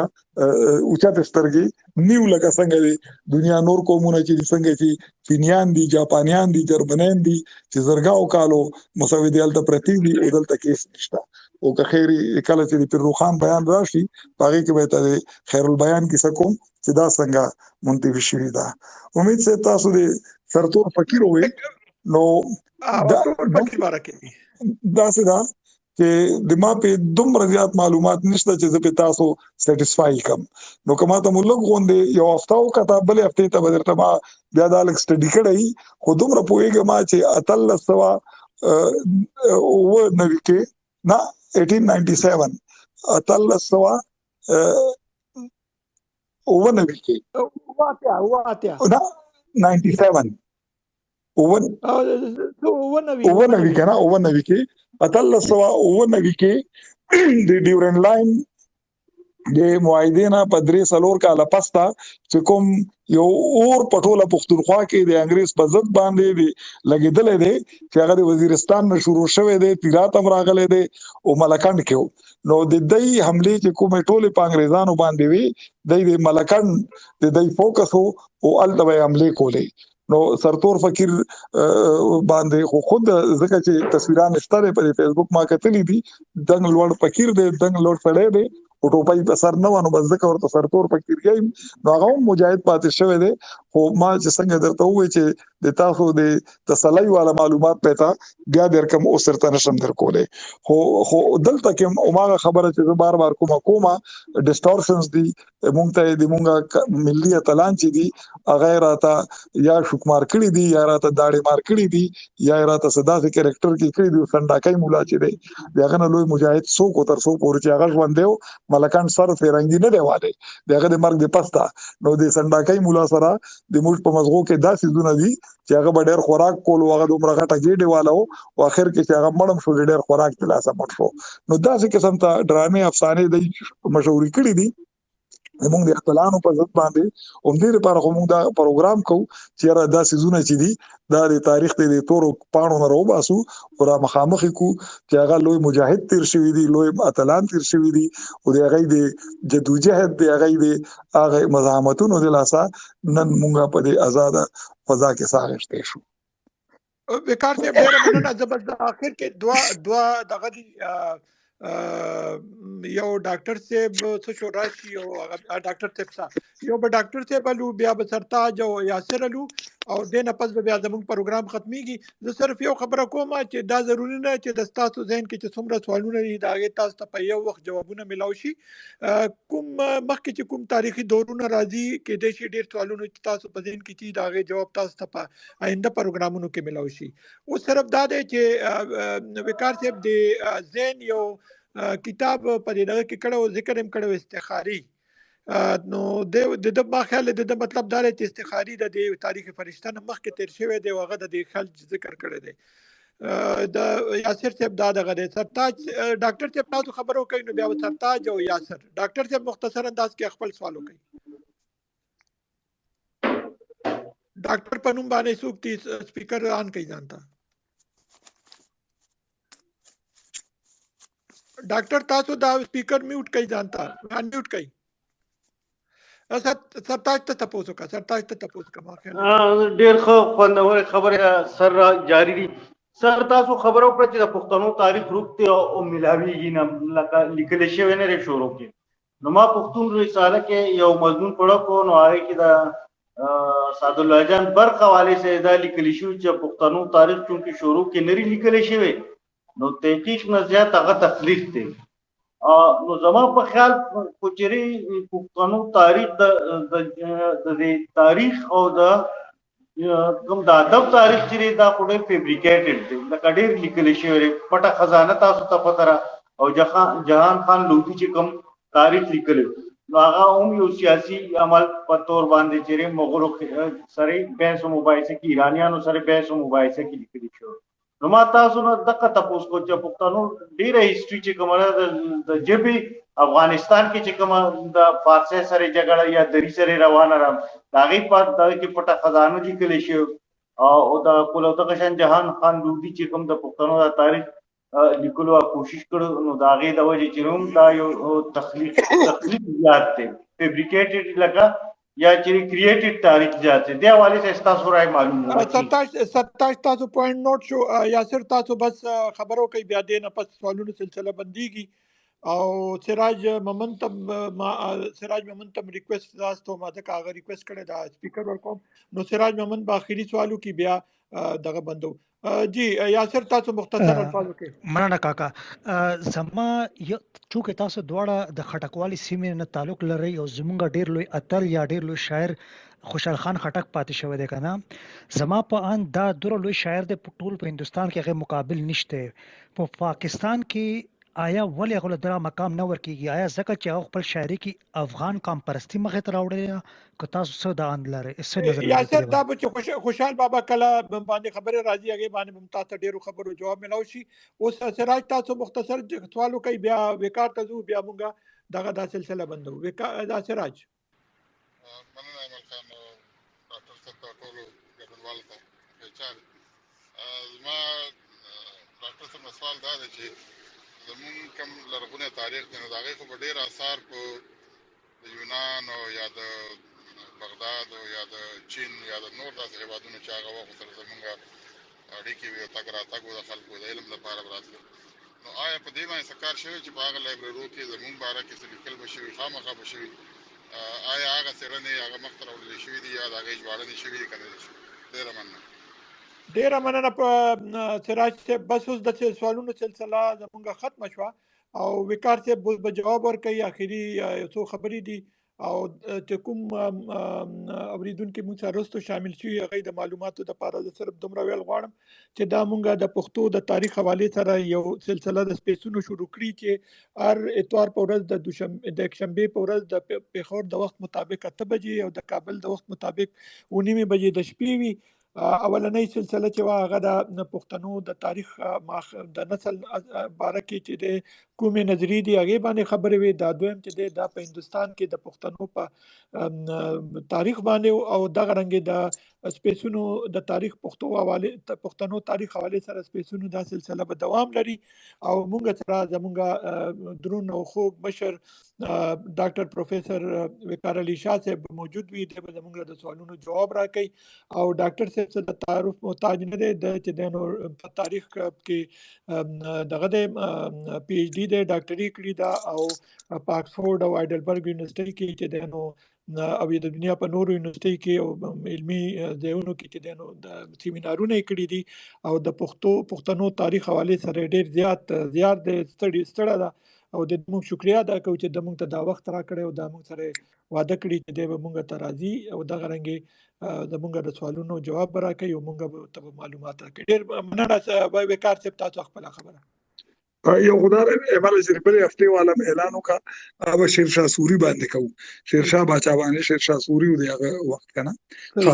د سرتاج په خبره باندې زه پوهېدم نه ځکه چې ډېر څیزونه چې ما ته نه راتلل صفا که نه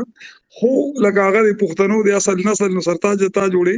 بل پروګرام نه دی اټینډ کړی. زه به وګورم یا د عمل وګوري که هغه چا سره ریکارډ وي هغه دې درته درواستئ نو د ډېرو خبرو جواب به د هغې کې ملاو شي. هغې کې موږ داسې چې دی په تفصیل سره د پښتنو اصل نسل باندې دا خبره کړې ده. دا سراج یاسر د تاسو دا خبره خو څنګه چې ته عمل وي چې کله د خوشحال بابا پروګرام یې نو په هغې باندې وکړې خیري په تفصیل سره پې رڼا کوو خو بس لنډه په یو هغه څه چې باټم لاین دا دی چې هغه انټي اسټابلیشمنټ او ورسره د پښتنو د وطن جغرافیایي حدود چې کوم درته خوشحال بابا په ګوته کړي دي نو هغه تر ننه پورې بل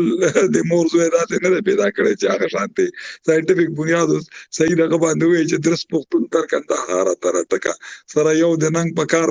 پټو اشکار خبل د هغه څه شعرونه چې کوم دي په هغې کې هغه لکه هغه وخت کې چې کوم قاسم بادشاه او انټي پښتونو د مذهب په نوم باندې پښتانه وهلي دي هغه دغه اورنګزیب بادشاه دی. نو هغه چې هغه یو ډېره لویه قصیده ډېره لویه غزل شعرونه دي چې په هغې کې خوشحال بابا پکې دا شعرونه هم یي چې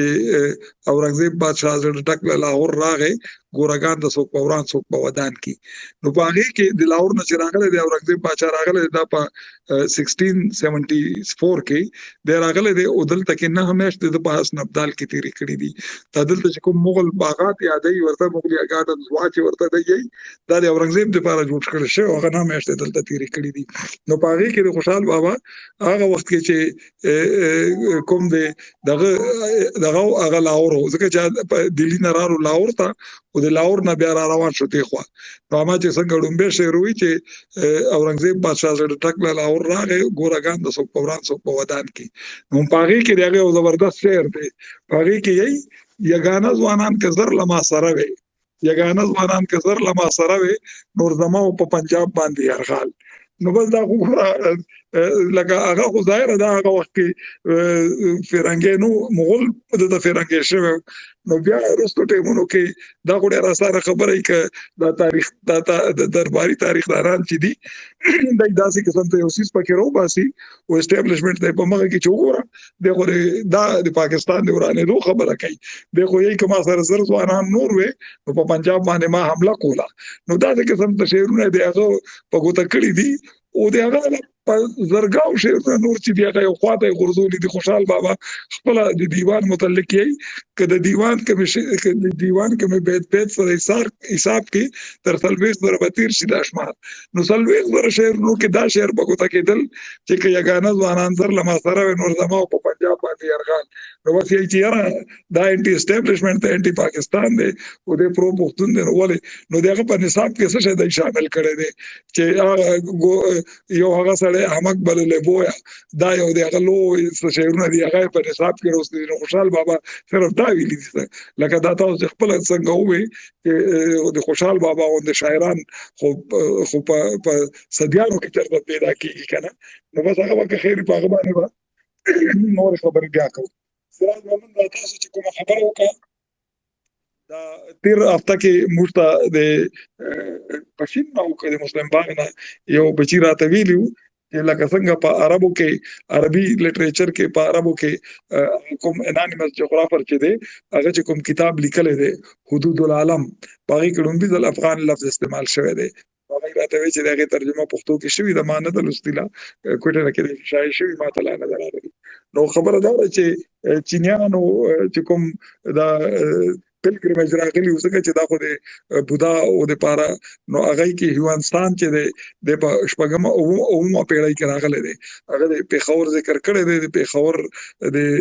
دا کوم ګورګټلۍ ذکر یې کړی دی، دلته پګوډاګانې چې دي د هغې ذکر یې کړی دی. نو هغه چاپ شوي چین کې دي، اصلي کې چینایي ژبه کې وو، وروسته بیا په انګریزۍ کې ترجمه شوي دي. ضرور ده چې داسې به هیروډوټس چې کوم دی په هغې کې هغه د اپریدو ذکر کړی دی، تاریخ کې هغه سټوریا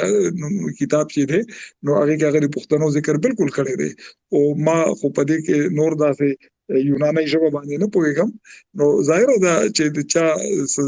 انټرست پکې وي چا دغه پکې نو خامخا پکې ذکر به هم وي، ځکه چې که هیروډوټس د تاریخ پلار چې دی هغه په خپل کتاب کې د پښتنو ذکر کړی دی، نو ورپسې خو بیا دلته یونانیان راغلي وو او دلته حکومتونه تېر کړي دي، نو هغوی به ولې دا ذکر نه کړی. خو بس یو خو هماغه موږ ته کوم رکاوټ چې دی هغه دا دی چې 1450 کاله د پخواني څېړنه چې دی هغې ته پښتانه اوس هم لا نه دي تیار چې دا وایي چې یاره د ما پلار نیکونه چې هغه بودا او یا د زوراستریان پاتې شوي دي، که نه هغه ټول مذهبونه چې دي هغه د اسلام نه ډېر پخوا راغلي دي، خو دې ته څوک تیار نه دي چې په دې باندې کار وکړي. او تر څو پورې چې باقاعده پې څېړنې نه شوي، باقاعده اتنټک ریسرچ پي ایچ ډیګانې پې نه شوي په خو یونیورسټیانو کې تر هغې پورې د تیارې غشی دی چې زه به یې مولم، تاسو یې مولئ، نور خلک به یې مولي. دا د مونږ بدقسمتي ده، خو بس ده نو په دې کې څوک څه کولی شي چې تر څو پورې دومره علمیت نه راغلی، تر څو پورې پښتنو کې دومره شعور نه راغلی چې هغه یې چې یاره عرب چې په عمر القیس باندې د هغې چې کوم شاعر و په هغه باندې که هغه نن هم ویاړنه کوي نو موږ یې ولې خپله پښتو پرېږدو. بس تر څو پورې چې دومره پوهه نه راغلي، دومره دغه نه راغلی، نو تر هغې پورې هم داسې په تیاره کې به روان یو. نو ډیره مننه او تاسو ډیره شکریه چې تاسو مونږ ته دومره وخت راکو او دغه دا خو ګوره زه عرض یم چې د پښتو د پښتنو خدمت په هر چا فرض دی، څوک چې بس طرز کوي هغه بس په هغې باندې حق دی، نو دا خو په ما حق دی. نه بیا هم دا یو ډېر کار دی چې زه نه شریک کوم وخت پیستل. نو دا دی چې ډیره مننه او تر بل اونۍ پورې دا کوم زمونږ ملګري چې وروسته مونږ سره اورېدونکي شامل شوي دي د معلوماتو دپاره دومره د وینا کول غواړم چې دا زمونږ د سپیسونو یو سلسله شروع کړې ده چې موضوع د پښتنو تاریخ دی او په دې پښتنو تاریخ حوالې سره به مونږ د پښتنو په تاریخ کې چې کوم مهم واقعات دي، نوزتونه دي، ملي اتلان دي، په هغې باندې به مونږ وار په وار خبرې کوو. اولنی پروګرام چې دی هغه د پښتنو د اصل نسل باره کې چې کوم نظریاتو هغې حواله سره نن چې و نو په هند کې د پښتنو په رول باندې و، پښتنو امپراتورۍ حوالې سره. اوس آینده پروګرام چې دی هغه په شیر شاه سوري باندې ځانګړی پروګرام وي او دا د سپیسونو دا سلسله چې دی دا هر اتوار په ورځ د یکشنبې په ورځ د پېښور د وخت مطابق د شپې 8 بجې او د کابل د وخت مطابق 9 بجې وي. نو که فرض وکړه تاسو دا پروګرامونه خوښ وي او